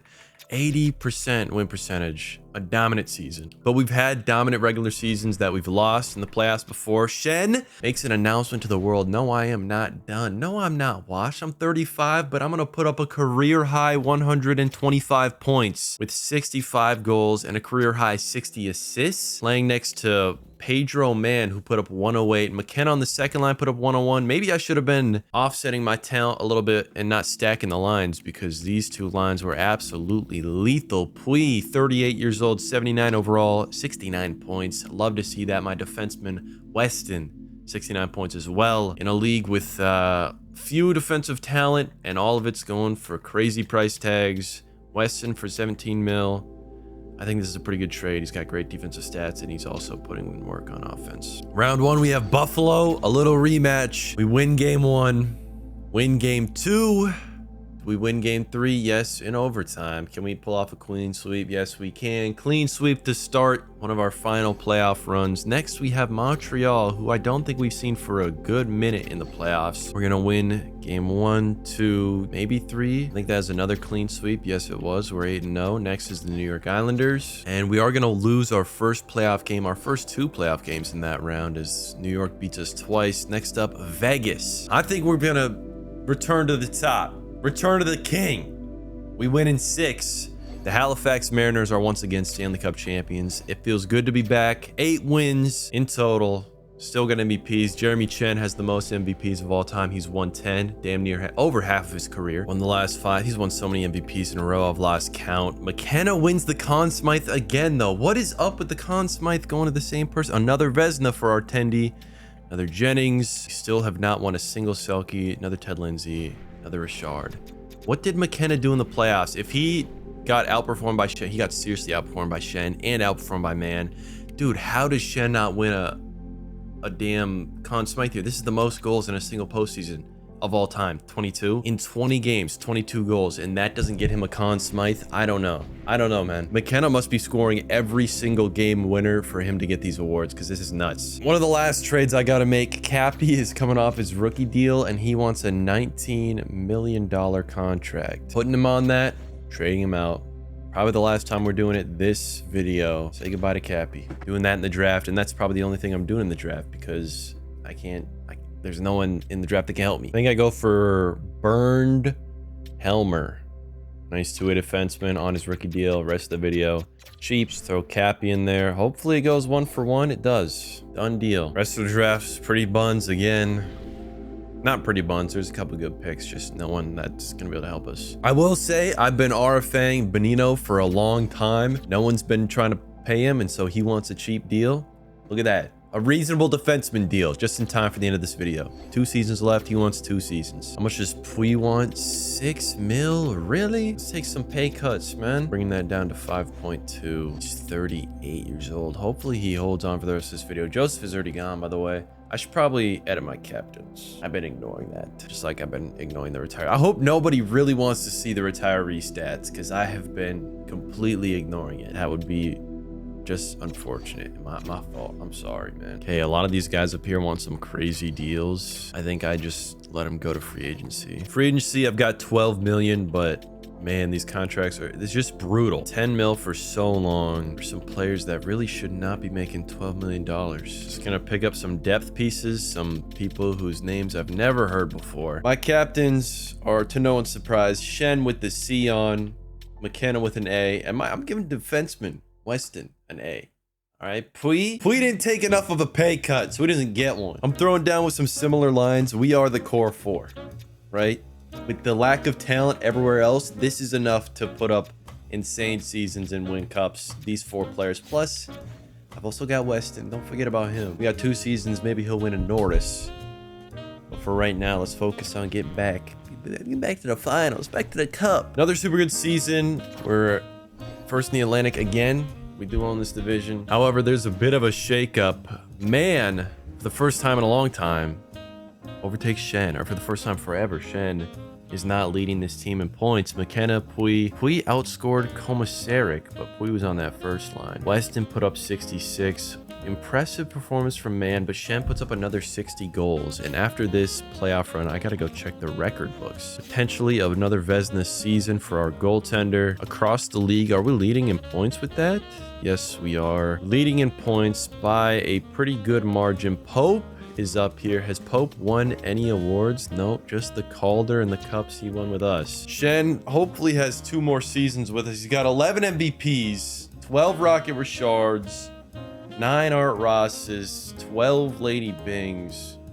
I mean, 8 cups. This is one of the craziest trophy cases of all time. Most MVPs all time, most Ted Lindsays all time, probably some of the most Stanley Cups, not the most Stanley Cups in the expansion era all time, most Rocket Richards all time. I'm assuming if we went till he retired, he'd have the most goals all time. I don't know if he'll get there, but that's for later. For right now, we're back in the playoffs, looking to go back to back. Carolina is who we have in round 1 as our opponent. We win game 1 6 rip, and then lose game 2 in overtime. Not an easy series. It's never an easy series. Settle into the playoffs, boys. Don't lose. Don't lose. We win. Oh my God. We went down 3-1, but clutched up with 3 straight wins, one in game 7. Oh my God. That was almost tragic, but now that the boys have settled in, let's head to Montreal and catch some dubs here. We win game 1, lose 2, but win 3, and it looks like we're going to take this series home in 6. Next is Washington. The Capitals in the conference finals. Take a win in game 1, 2, 3, and 4. A clean sweep to face Minnesota. I don't know if we faced Minnesota in the Stanley Cup finals ever, but we lose game 1 and we are down. We need to make a 3-1 comeback, and we do. 2 3-1 comebacks to go back to back. We have 1 season left. Can we end this video with a 3-peat? We've won 3 of the last 5 cups. We did not win the President's Trophy this season. We've also won 3 of the last 5 President's Trophies. The Art Ross goes to Man, but Shen still keeps his heart streak alive.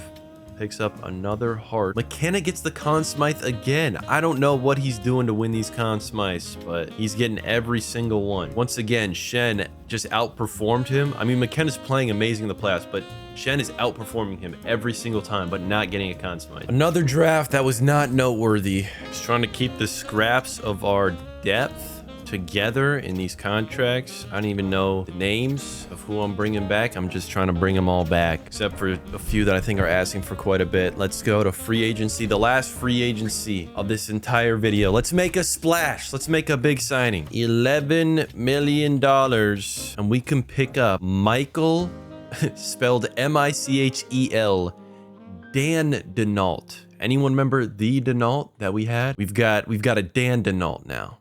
And I'm bringing Dan Denault on to the roster, onto the team. He accepts. Time to get the last season up and cooking. Before we start the last season, let's take a quick peep at the record books. Jeffrey Shen is our current all-time GOAT. Liam Pui retired. He played 21 seasons, 1,700 games for us. But Shen, in his last season, he's almost got 2,000 points right now, over 1,000 goals. And Nicholas McKenna is our assisting GOAT, over almost 1,000 assists. Throughout the entirety of the league, Shen is the all-time league leader in goals by a pretty hefty margin. And he scored 60 last season. He might score 60 again. Landon DuPont is third in all-time assists. He might be one of the greatest defensemen of all time. Let's look at the lines one last time. Very similar. Yosef, Pui, Demidov, they are all gone. Right? Just the core four remains, and they are chugging. Chen is down to a 91. Man is looking, he's hungry. All right, he led in points last season. He's hungry for an MVP, and even if it's his own teammate that he's taking it from.